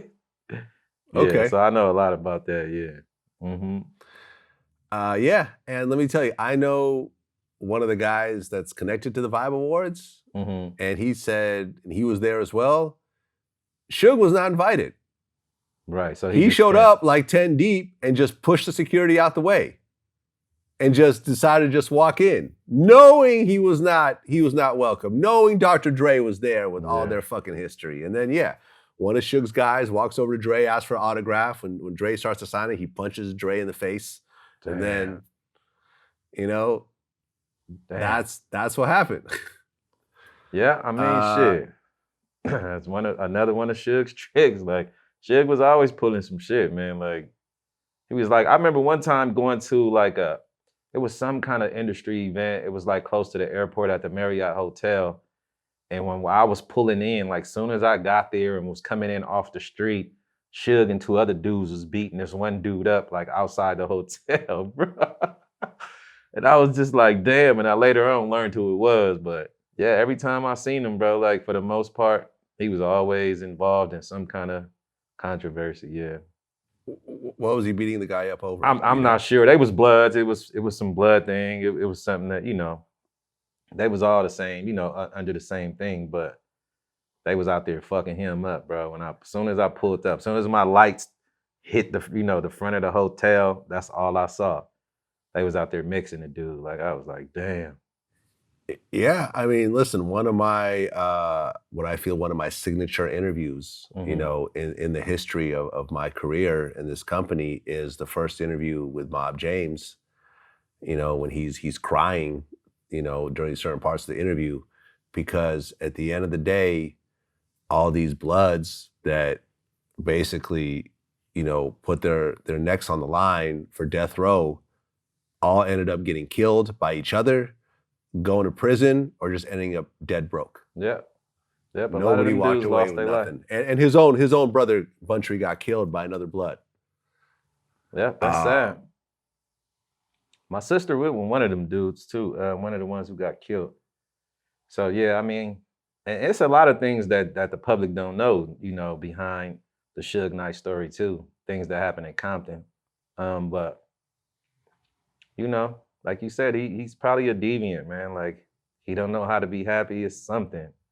Because I know at some point, like when he wake up in that cell, he gotta know that he was better off without all that shit, Oh yeah. Can you talk about some of the things in Compton behind the scenes? Nope. It ain't really my business, you know what I mean? All right, fair enough. I have to ask. Yeah. Here's another interesting part from the Tupac story and the Orlando story that you may not know about. And this part of the interview hasn't run yet, so we're just going to talk about it. Okay. I interviewed Leon, the actor, recently. Who is that? What actor? Leon, he was in the 5 Heartbeats. He was in Above Oh, the that Rim. guy. Okay, I know you're talking about. He was in Cool Runnings. Yeah, he was in a bunch of movies. He was in Colors too. Right. Yeah. He was in Colors. Yeah, That's exactly. what I know him for initially. Yeah. Exactly. So Leon sat right behind Tupac during the Mike Tyson Selden fight. Okay. Not because they came together, they just happened to have good seats. And Pac was right here. Leon was right behind him. They'd already done Above the Rim together, so they knew each other. Okay. So they were kind of interacting and so forth. And I said, well, Leon, how was Pac acting? Do you think that he had any idea what was about to happen or whatever? And this is where I got the interesting answer. Leon said the entire fight, and Mike Tyson is Pac's friend. Yeah. Right? That they really are. He visited, Mike Tyson in prison, and they were really close. There's pictures of them hugged up on each other, the whole nine, right? He said the entire fight, Pac was screaming at the refs, jumping up and down, to the point where I think one of the refs had to even tell him to be quiet. Okay. Because he was like kind of disturbing the fight. What was the vibe like in terms of him? Like, because he obviously did not know what was about to happen. Be honest with you, man, he was beyond rambunctious. I mean, he was yelling at the referee to the point where the referee could hear him. He was calling the other guy a bum. It was like he was going off. I mean, he had a lot of energy that night. And so I guess whatever happened spilled out into the lobby. And then from there, I remember we were all out and we got the news. That was rough. He was just hyped up, testosterone and everything else like that, the entire fight. And you're not going to tell me that's a coincidence that maybe 30 minutes or an hour later, when he sees Orlando, he suddenly continues that same energy and decides to jump on Orlando because of what he just was like the hypeness and everything else like that. Because look, I mean, you've been to professional fights, right? Yeah. Well, I haven't been, not inside, never, no. I never went to one. I wasn't that much into it, yeah. Well, even watching a fight on TV. Yeah, but it does get you hyped when it's a person that you really like. You feel like you're the dude in the ring whooping ass. Yeah. Like you can't deny that part. As men. Absolutely. I don't know how women see fights, That's but like as a man, watching you're like, football or anything, yeah. Right. Well, fights, I think, is even more so because it's actually men punching each other in the face. Yeah. So it's interesting how you get this, and not to say that Tupac was a quiet, docile, peaceful guy. I mean, he was always hype and he was quick to fight and everything else like that. But it was just very interesting to me how, you put in another, piece of the puzzle, like being in that Tyson fight and Pac probably really putting himself excited. in the, and aggressive and wanting to fight, and then suddenly he sees someone who he could fight, knowing he got 6-7 dudes with him to clean it up in case things don't go according to plan, and then of course the chain of events happens. With the retaliation. And he ends up getting killed, whatever, an hour or two later. Yeah. And it just kind of makes me think, like, if he had just been chilling in his room when he's seen Orlando, it may not have gone down that way. Yeah. Yeah, he was just riding on a high, because Tyson won, right? Tyson won the fight. He with Suge, who was arguably, the industry bully. Suge had some real dudes around him. And yeah, all that excitement, I could see that. I could see that. And then there's no telling what type of substance, he was on. You know what I mean? So yeah, I could see that. When I interviewed Leon, we talked about the movie Colors, which he had a role in. And that was the first time you saw Crips and Bloods on the big screen. Yeah. Period. So that came out before the Michael Jackson's video, huh? What was the video that Mike did where he had the Crip homies in it? Beat It? Was it Beat It? That was Beat It? Okay. So that's prior to Beat It is after? Hold on. Let me see. Well, but you're talking about cinema and stuff, yeah. So yeah. Beat It came out in '82, right? Yeah. And Yeah, I'm sure that there were, and I heard you. I mean, I know what you're talking about. There were probably actual gangsters. Oh in yeah, that it was video, they was real dudes. But you never heard the word Crip. You never heard the word Blood. Yeah. They may have had bandanas on, but there was no. Yeah, I understand where you're coming from. So I almost think you can't really count that. Okay. I'm talking about like, yo, listen, here's a movie, and here are actual Crips from LA, actual Bloods, and we're showing the conflict of this back and forth. Yeah. And what I said, I mean, Leon disagreed with me. I felt like it kind of started the romanticization Of the gang of the gang. But this was actually, I believe, the first film that actually put Bloods and Crips on the big screen.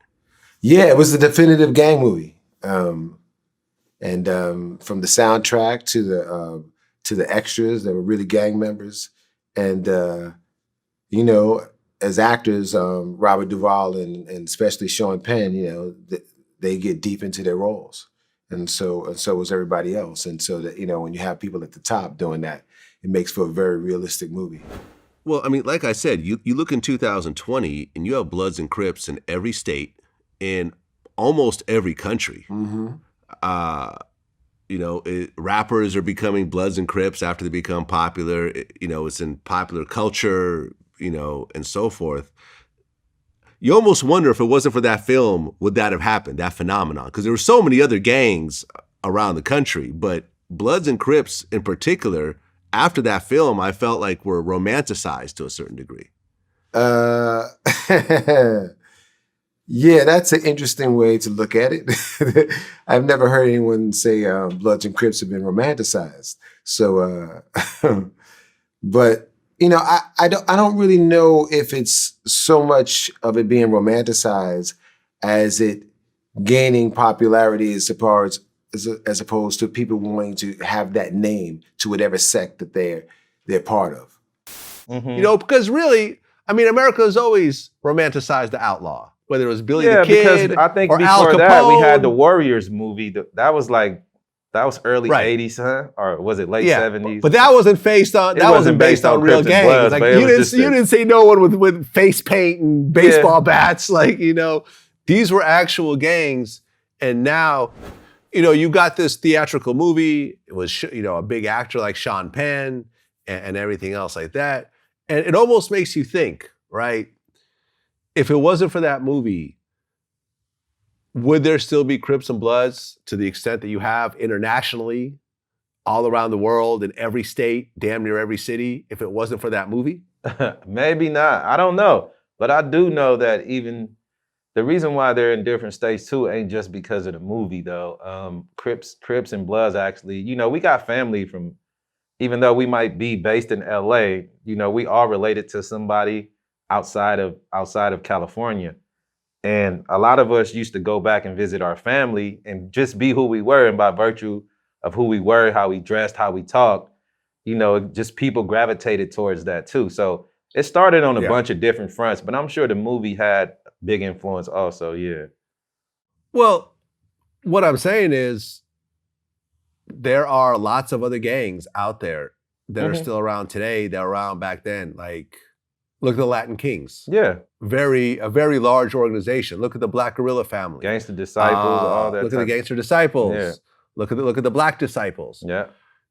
And although you do see that, like you got GDs in Memphis and everything else like that, like Crips and Bloods, I feel, are the most well-marketed gang, period. Yeah, I mean, it's well marketed by who though? I mean, it ain't marketed. I mean, we ain't benefiting from it like we should have, but we just, right. Well, the leaders weren't that intelligent, yeah. Marketed by rappers. Yeah. Marketed, because remember, there was, DJ Quick was the first one to actually mention a specific gang on his records. Yeah. I never heard Eazy-E call himself a Kelly Park Crip. Matter of fact, I never heard NWA say the word Crip. They did though, but yeah. They very sparingly. Yeah, you're right. Yeah, just seldom. Very sparingly. Mm-hmm. Now, I mean, now it's like you got the YGs of the world. Now it's like you almost have to be something now in order to even be accepted. I get it. Yeah. Yeah. Yeah. It's very different. I mean, who knows, man? Listen, at the end of the day, who knows?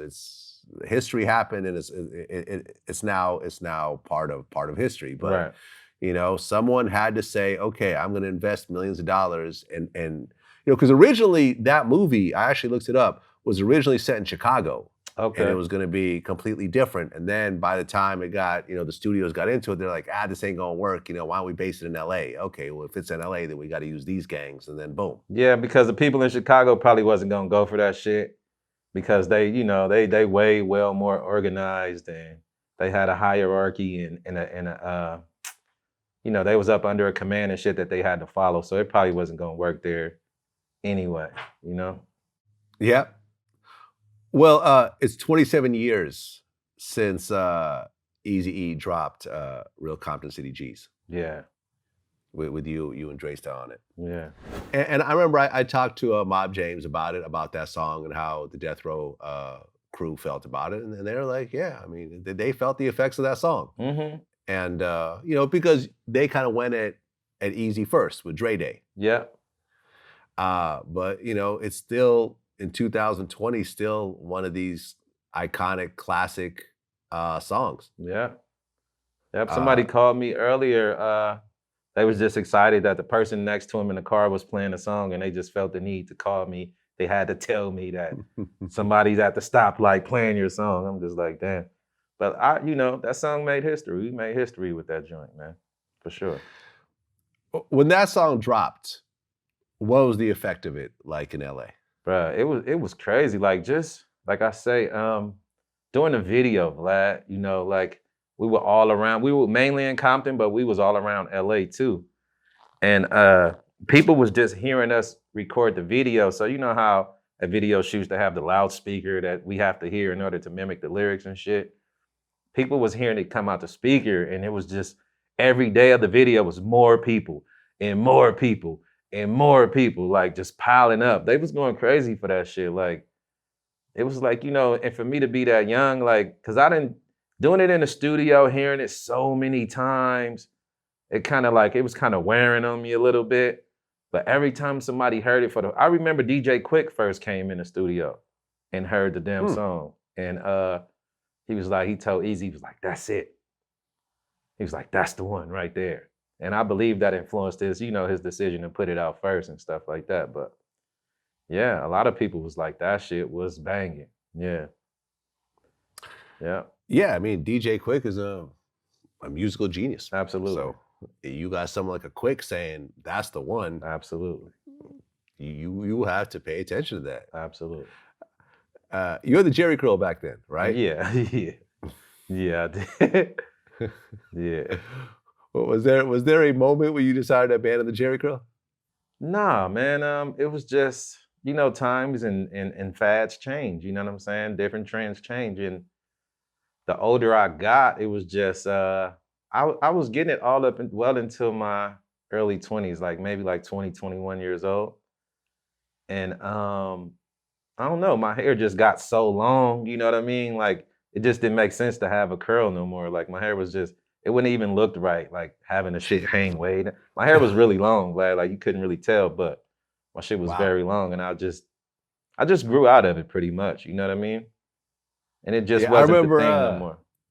I remember High C had that song, Leave My Curl Alone. Yeah, yeah, yeah. Old Crawford.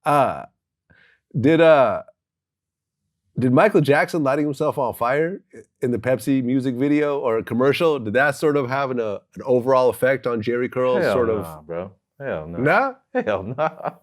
Nobody care about that shit. That's what I always thought. I felt like, okay, when the biggest celebrity in the world, when their head lights on fire because a spark from a thing. It probably affected somebody, but I didn't feel it where I was at. You know what I mean? Like, we didn't give a shit.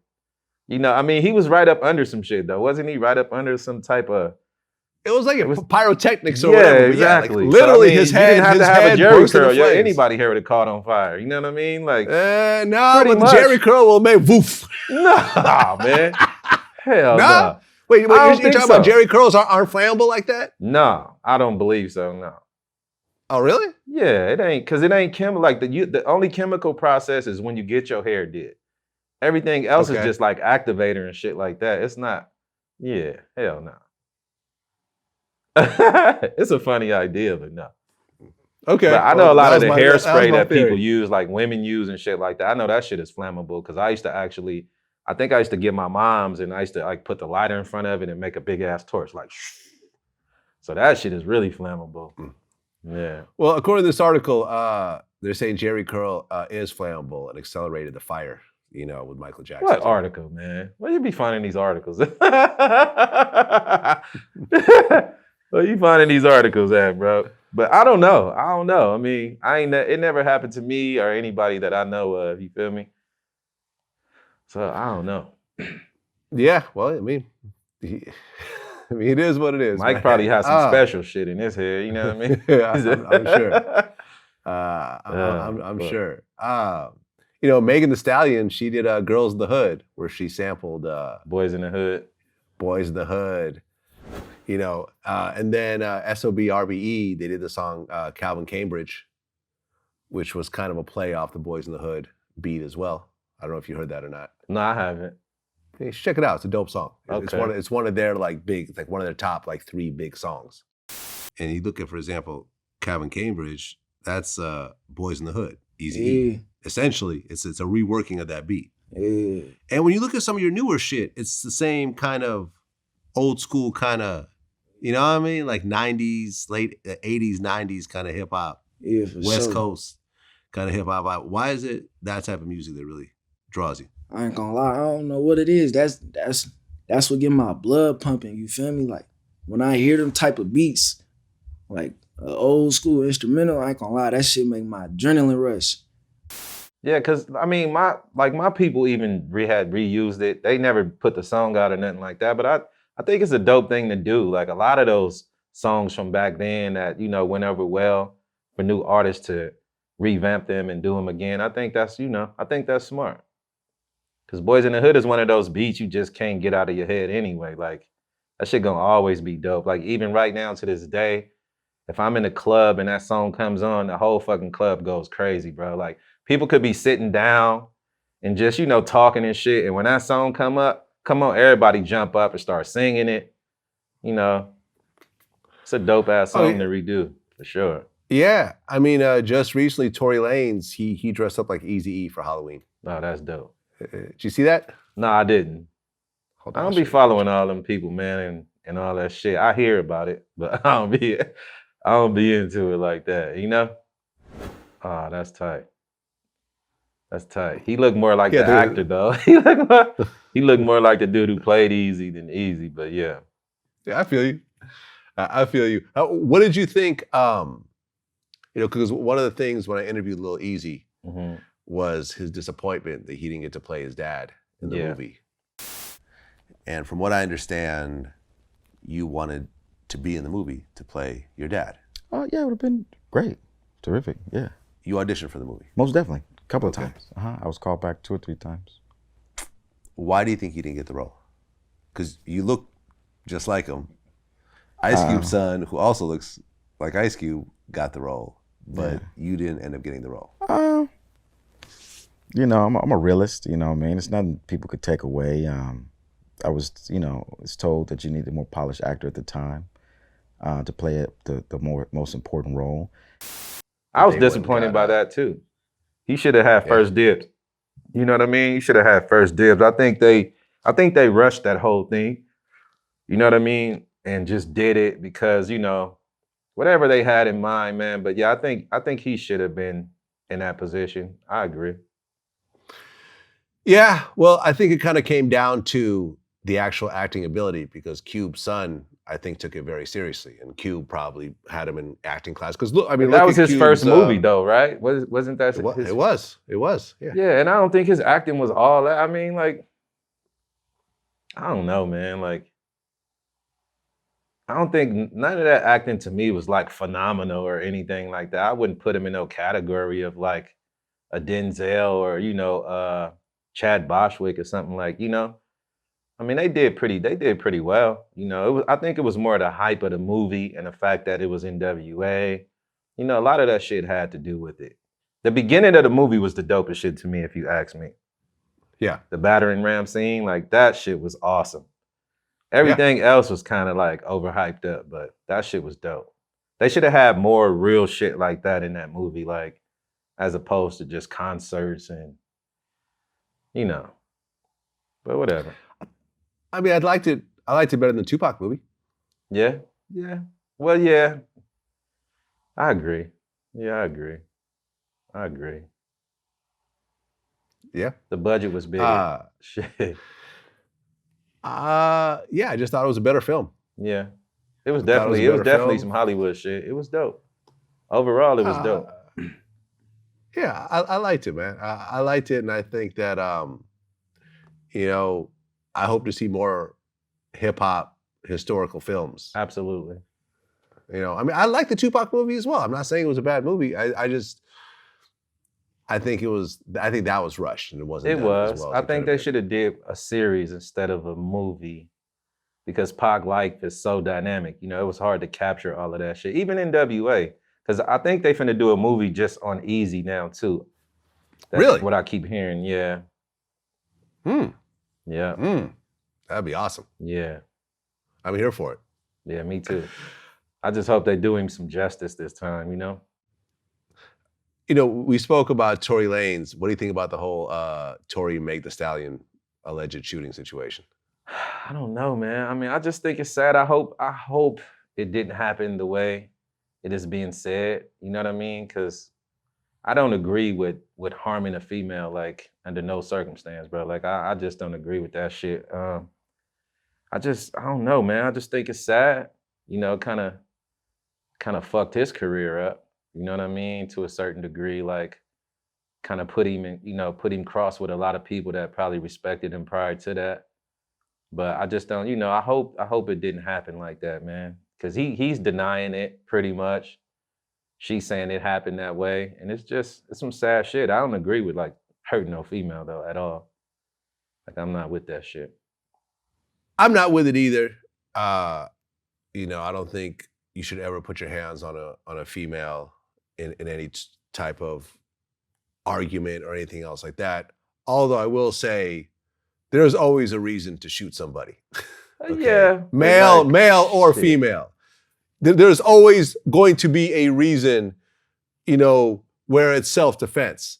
If a female shoots at me, I'm shooting at her. I'm shooting back. That's a or if she pulls out a gun on me and I'm armed, I'll probably Anybody go shoot pull her. out a gun on you, yeah. Like, yeah, Right, you're supposed that's to what I'm defend saying. yourself, but come on, man. So at the end of the day, you can't say there's never a reason. There is a reason. It doesn't sound like a very good reason. Megan is physically stronger than Tory. She's bigger. What the fuck? And probably. Come on. Yo. Tory's like 5'2". She's like 5'10". Nah, man. She's a woman, though, bro. Like, come on, man.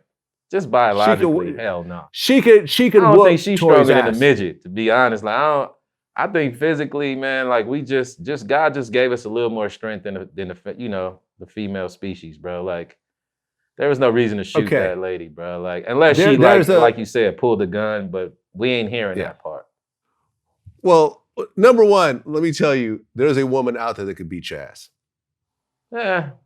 I don't think Somewhere in the world, there's a woman out there. Maybe a jujitsu bitch or something like that. Right. To think about a heavyweight UFC female fighter. Yeah, nah. Or a really, you know, like a Layla Ali, you know, who's I've run into her before. I don't give a fuck about none of that. Like, I know you don't give a fuck, but I'm telling you. Like, boxing, that's a different thing because the rules are different. When you fighting on the street, none of that shit count. Like, you better be listen. Yeah, that's true. Yeah, so that shit is not the same. And let me just say this, that regardless of what Tory says or Megan says, or I know they're both giving different sides of the story. Yeah. LAPD has formally charged Tory with like 20 years worth of charges at this point. So regardless of what he says, he is facing some very serious time. And the thing that really kind of bugged me out was the way that he went on social media, you know, on Instagram Live to defend himself. And what's so crazy to me, and I remember I went on Twitter and said this, and you know, most people agreed, but some people are going to disagree, is that at this point in time, Tory has only one party that he needs to prove his innocence to. Right. And that is the prosecution Absolutely. in Los Angeles. Absolutely. And talking about it But on social media ain't smart. It's definitely Instead, not a he's smart trying to prove he's trying to his prove side to his fan base to social media, which in turn can potentially backfire on him. Absolutely. Because in the process, because you're going live and there's literally thousands of people recording you. Mm-hmm. You say one wrong word. I don't care if your lawyer is sitting right there with you. You say one wrong word, you have and look, And then your lawyer can't do nothing for you in that case because you already right, because you're going live. And as someone who has been in court before and has heard judges talk, judges will tell you very specifically, as you know, when the judges talk to the jury, they say, you know, I want the jury to not only pay attention to what the person on the stand is saying, but also how they say it. Right. We want you to look at the totality of their statements. So Tory, his inflection, the way he says it, the words he used, everything else like that will now be part of his case. Yep. And if you have a good enough prosecutor that could say, look at the way Tory described this situation. Does this sound like he's really sorry? Right. It doesn't sound like he's actually, it sounds like he just, as they're, let's just say he's found guilty and it's time for the judge to put down the number of years. He said, well, according to this Instagram Live, it sounds like you're just in denial. It sounds like you're not really taking this very seriously. It sounds like you're trying to play the victim. 20 years. Yeah, that's on him. I mean, his lawyer should have told him from the beginning, like, don't go and say nothing, bro. Like, don't say shit. Let's get this shit over with. Like, we gonna do all that shit in court. Like, that's on him, bro, for even speaking on that shit. I mean, that goes for both sides too. Like, her as well. You know what I mean? Well, but the only difference with her as well, she's not the defendant. Well, she's not a defendant. She's not being charged. So if she yeah. blabs a bunch of shit, now it could make the prosecution's case fall apart. Exactly. That's what I'm But she won't go to jail. You're right. She's not being charged with anything. Yeah. So it doesn't matter what she said. The only thing she could do is hurt the case. Yeah. But she's not, and that's the whole thing, is that he's addressing what she's saying, but this is not a civil suit where he's somehow suing her or she's suing him. She's just going to be a witness. He don't have to prove shit to her. Yeah. And it's up to her to see how much she's going to cooperate with the prosecution. But regardless of what she cooperates or not, she also has statements on Instagram Live, which are now part of the case as well. People aren't thinking about this shit, man. People thinking, social media is not real life, everybody. It's not. It's a bunch of nobodies. Say that one more bunch time. Of people. Say that again. Say it again. It's not real. Social media is not real life. That you do not bothers have to, me about people, man. You do not have to reply just because people are telling you people have take to. Online shit so freaking serious as if that shit is gonna make or break them or as if it's real life. Like, they take that shit for reality, man, and it's just not that. It's not. That shit bothers me. And 99% of the time, and just look at me.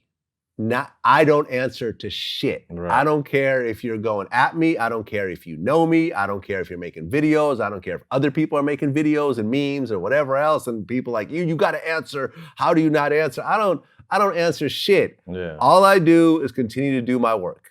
That's all you should keep moving forward with my actual mission. My job, is not to argue with people or to answer people or whatever else. You know what I'm saying? I have an actual goal and an actual mission that's past my lifetime. Yeah. Like, VladTV is going to be around after Vlad is not around. There's already a succession plan. Absolutely. Like, it's already set up in case I pass away, and at some point I will pass away. It's already set up who's taking over VladTV. Okay, that's so getting rid of me is not going to make VladTV go away. That's dope. Just so everyone knows. That's you know what I'm saying? So the whole thing of it is like, yo, don't get caught up in this shit. Yeah. What do you think about the whole Boosie Mike Tyson thing? I saw, man. The famous clip of that is when Tyson is asking him, do he think he's gay because he's speaking on, that thing that happened with Dwayne Wade's son, and I seen Mhm. Boosie feel uncomfortable. Like it was a few things that when Mike asked him shit, Boosie was looking at his homie like, "The fuck is Mike on, bro?" But I thought it was dope. I mean, Boosie, I think he carried himself well, and he just kind of explained it his view, man.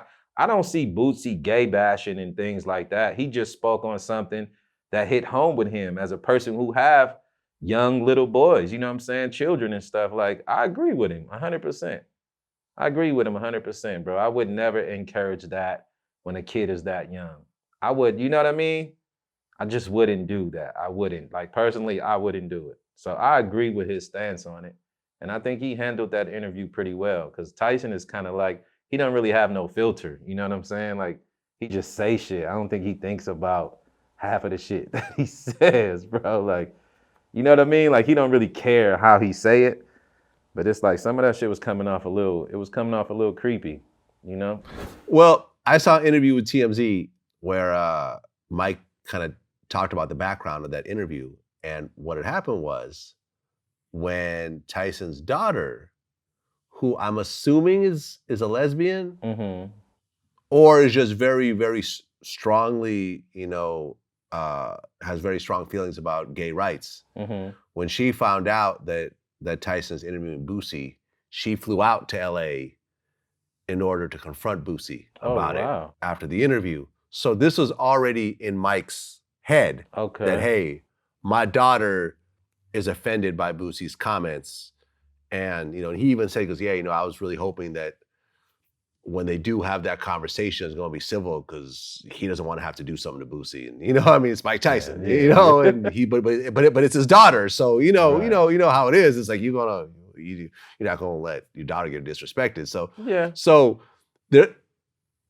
Tyson went in with an agenda already based on his own family pressuring him. Okay, so it makes more sense now. Yeah. It makes a little more sense. It didn't just come out of the blue because. But you know, like people, like I said, people are touchy about certain things, Vlad, as you well know. You know what I'm saying? You can't really. It's a lot of topics. It's best to kind of like stray away from because it's no matter what, somebody's gonna take offense to it. You know what I'm saying? Even if you just express how you feel, it's like you almost can't even express yourself under certain things without somebody taking it the wrong way. You know what I mean? And that's just, you know, that's where we at right now when it comes to social media and shit like that. And then being a public figure, like if Boosie was a nobody, it wouldn't have mattered. But the fact that, you know, a lot of people look at him and, you know, follow him and stuff like that, it became an issue. But I don't think he was wrong, man. I didn't see him say nothing disrespectful. It was the way he probably worded it. He could have, you know, if he'd have thought about it and said it a little different, but he said it like in the moment, you know, like in the heat of passion. You know what I'm saying? As soon as he saw it, you know, and Boosie, we kind of know how Boosie is, like how we know how Tyson is, or how he used to be anyway. You know what I mean? Like make him mad and see all the type of crazy, all the type of crazy talk you get. You know what I mean? But I just think he could have probably worded it different. And I think the interview was a good place for him to kind of like get that out and kind of say it over in a different way. And which he did. I think he did real well, bro. I think he handled that pretty dope. Well, apparently after the interview, I guess he actually spoke to Dwyane Wade's, you know, transgender child, Zaya. And he basically said that the conversation didn't really work out too well. It was like, I guess, you know, Dwyane Wade's, you know, daughter, I guess, you know, was really like adamant about how she felt. And he basically stood his ground and said, you know, we just couldn't see eye to eye on it. And you got to hand it to Boosie for not really folding under pressure. Like, okay, this is how I feel. And I don't care if Tyson. I mean, I'd apologize to the kid for probably hurting his feelings or something like that because he still is a child. You know what I mean? Yeah. But at the same time, that don't mean he has to agree. Like, I don't think everybody have to agree, bro. Like, I think it's wrong for people to try to muscle you into that. You know what I'm saying? Like, you don't have to agree with something that you don't agree with, bro. Like, that wouldn't be you. Then you would be fake at that point. You know what I'm saying? Like, absolutely. But, you know, I wouldn't want to offend that kid, though, because the issue is bigger than, you know, it's I don't know. I don't know how I was gonna word that, but I would apologize to the kid though, because at the end of the day, he's still a kid. He still got to live his life. You know what I mean? But that don't mean I have to agree with the life that people are saying he should live. Like, you know, it's a way to say everything, man. You know. Look, this is a child that's in the public eye and has chosen to put themselves in the public eye along with his parents, because Dwyane Wade went on a fucking promo run about his son and you know, or his daughter at this point, however you want to say it. So you're putting it out there, and you know, listen, for you and I, being in the spotlight and having a certain level of fame is annoying, but at least we've had decades to sort of work it out emotionally. Mm-hmm. I'm sure it's pretty tough as a 14-year-old or however old, you know, Zaya is to deal with these really mean comments and everything else like that and so forth. Boosie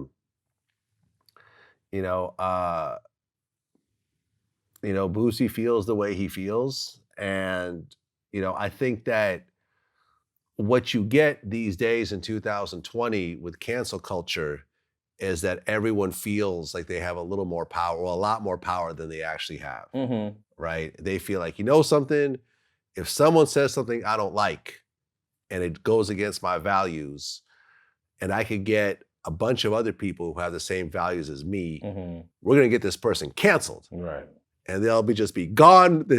We'll put them on a spaceship and they'll fly off into the moon and never be seen from again. They're canceled. They're gone. Right. We don't even, not even gonna be mentioned. But the reality is, you know, and I've gone through this myself and everything else like that, is that the thing with cancel culture is unless you kill the person, put them in prison, or somehow completely remove, get them fired and make them unhireable by anyone else, you're not canceling shit. Right. Okay? That person gonna keep, or number 4, which is very important, you somehow get in that person's head and make them so depressed that they no longer want to do their job. Right. Right? Or you get them so confused that they start doing the opposite of what they're doing. Like, that's what I feel happened between 50 and Ja Rule. 50 got in Ja Rule's head and made Ja Rule forget that all his success came from doing love songs. Right. Yeah, I mean, that's, right? Damn, right? Yeah. Ja Rule said, oh, I know what I'm gonna do. I'm gonna do clapback. Yeah. And everyone's gonna love me because, because this is like holla holla. And this is, at one point, people fuck with me and blah, blah. Forgetting that really people love Ja Rule at that point in his life. You and Ashanti had, yeah. Ashanti, always on time. Or I'm real with J-Lo and stuff like that. Like, right. You're really a dope R&B love song singer type dude. You found your lane. You've had multi-platinum success. Right. 50's doing the same kind of fucking songs right now. 21 Questions. He's doing what you're doing and trying to get you not to do it, and you fell for it. Right. And then you lose your momentum and you get caught up in the shit and whatever else. And that's how you could kind of, and Ja Rule got canceled to a certain degree by letting someone else, his detractors, get in his head. But if you don't do that shit, if you say, listen, I know what the fuck I'm doing, I know what my job is, and I'm gonna keep doing my job, and y'all can go fuck yourselves. Right. And I'm just gonna ignore y'all. Think about it. Doja Cat was canceled like earlier this year. Yeah, they found like that sort of anti-black racist type shit and whatever else, and and it was all bad. You look now, she's still top of the charts and getting $1 million deals and performing at award shows, and everyone loves her again and whatever. Well, you can be a racist in this country and and make it still. You know what I mean? Especially if you're white. Like, we know that for a fact. Because there's people that will support you. Huh? She's not white. What is she? She's mixed. She's black and white. Oh, yeah, but she's confused then, huh? She's majorly confused. But she thinks she's white or what? I don't think so. But but there are some stuff out there, some things she said. I've heard some stuff, yeah. Because you know the trippy Yeah. thing is like, man, I'll forget about it now. Go ahead, just go ahead. Because like I have that in my family, Vlad. Believe it or not, like so on my father's side, you know, my great grandfather was German, right? But he married a native lady. He married a Native American lady. So it's like on that side we split down the middle, like in that way. But the thing was my grandfather, my father's father, raised his children to be whitewashed, to think of themselves as white. And my mom said that was one of the issues when I was a baby that she had with that side of my family because my grandfather wanted to raise me whitewashed. And that shit really made me think. I was like, yo, what if I'd have grew up thinking like that? Because I have cousins that I ain't even never met, you know, because they don't like us because we're black. You understand what I'm saying? Like, yeah, so I have that in my family, which is so crazy. But yeah. I mean, look, I interviewed a Kid from Kid and Play. Mm-hmm. And, you know, he had a Jamaican father and a white mother. Yeah. And her side of the family completely disowned her. Damn. 100%. And, you know, much less her dating a black guy. When she came home and told them that she was pregnant by the black dude, you know, they threw her out the house. Like, they disowned her. Wow. They disowned her and never spoke to her again. Completely. Like, nothing to do, oh, you had a black baby? You don't exist. Never met his grandparents, never talked to them. The whole side of the family completely turned him away. And then at one point, his mother died. Like, I think a car crash when he was like a teenager. And, you know, he then went to go live with his father. And he said it was great. Yeah. He said a bunch of Jamaicans, you know what I mean? Like, yeah. you know. He got a lot of culture. Yeah. And it was like, he really, they embraced him. And, you know, I mean, listen, the reality is, and, you know, I can speak on this from personal experience, is that black culture is definitely a lot more embracing of outsiders. Absolutely, man. Like than most white cultures. Yeah, we more accepting, bro. Like, we way more accepting. It's just the way we made, bro. Like, we don't really get racism, Vlad. Like, we don't understand that shit in the way that white folks do. We just don't. And I'm sure we have an element like that, you know, but not, you know, it's not a major theme that runs with us. Like, we just ain't into that shit, man. Like, you're a human being. Like, fuck all them other titles. Like, you're a human being, period. And that's what we need to get to. Like, I want to hear more of that. Like, I hate that black and white, because as long as we keep saying these different terms, bro, it's going to always separate us to some degree. You understand what I'm saying? And that shit is silly to me, man. It's a silly thing. Like, racism is the silliest shit on the planet. It really is.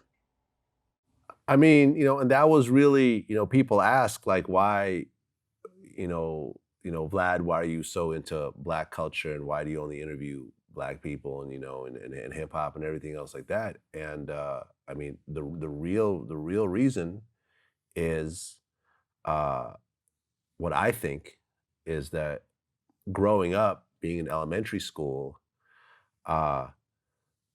I was a Russian kid named Vlad, and the only Russian kid in the whole school, the whole city, damn near, right? In the Bay too, right? In the Bay, right. Yeah, and I originally grew up in San Mateo, and then I ended up going to Berkeley and Oakland afterwards. But during the San Mateo times, you know, here I am, this Russian kid, and you gotta understand that America was essentially at war with Russia. Oh yeah, back in those days. The Cold, you're talking about the 80s, the Cold War. You know, to the point where, and people can't really comprehend this, but you and I are old enough to remember, you know, there was a thought that there might be a nuclear war at one point. Absolutely. Like, that was an actual thought. There was like TV shows called The Day After, and there was like bomb shelters that people had bought, and America and Russia were really going at it. I mean, at one point, you know, before our day, you know, there was the whole Cuban Missile Crisis, when really they were really gearing up to about to shoot nuclear missiles at each other, right? And so here I am growing up in this environment where I'm this, you know, I don't have a Russian community to really fall back on. You know, my parents, you know, when we lived in San Francisco very briefly, where there's a lot of Russians, but now we're in San Mateo, no Russians. Here I am, and the white kids was just straight assholes That's to me brutal. all the time. Yeah. It was brutal. Like it was like, yo, you're the enemy. Damn. You know what I mean? I remember one kid told me like I could shoot you and nothing happened to me because you're Russian. That's I remember cold. punching him in the face afterwards. But like, I remember me and the black kids was just started to become cool with each other because they were going through their own, version of this bullshit. Yep. And we just sort of became cool, and it just became, as I got older, I just felt like there was like this thing that kind of, it was more of just an embracing kind of warmth kind of thing of being sort of against, being prosecuted by the masses. By basically other white people. And that kind of, that's how I got into hip hop. Yeah. During that time, that's how I became a breakdancer. That's how I got attracted to that whole thing, and it became a lifelong journey that I'm still on. Right. So if anyone wonders why I'm doing this, Right. I think that's actually the reason. Yeah.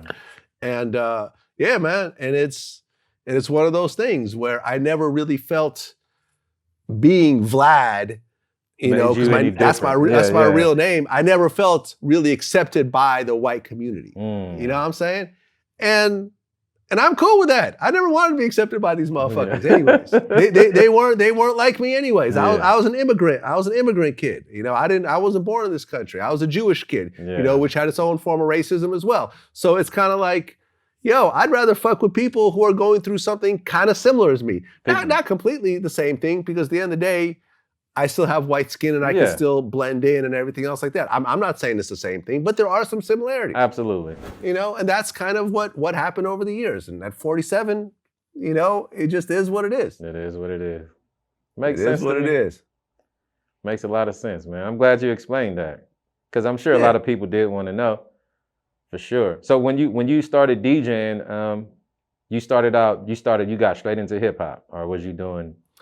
The DJing came later, like the breakdancing came first in elementary school, and then you mess around with graffiti, you realize you're not that good, and and then when I got to college, when I got to Berkeley, that's when I actually saw actual successful rappers, like Souls of Mischief and Hieroglyphics, and they were hanging out on Telegraph Ave, and I'm like, oh shit, like, here are guys with major label deals that are like right here for the first time in front of me, because in San Mateo, there was no rappers or anything else like that. Like I said, role models. You got to see Eazy-E, I got to see...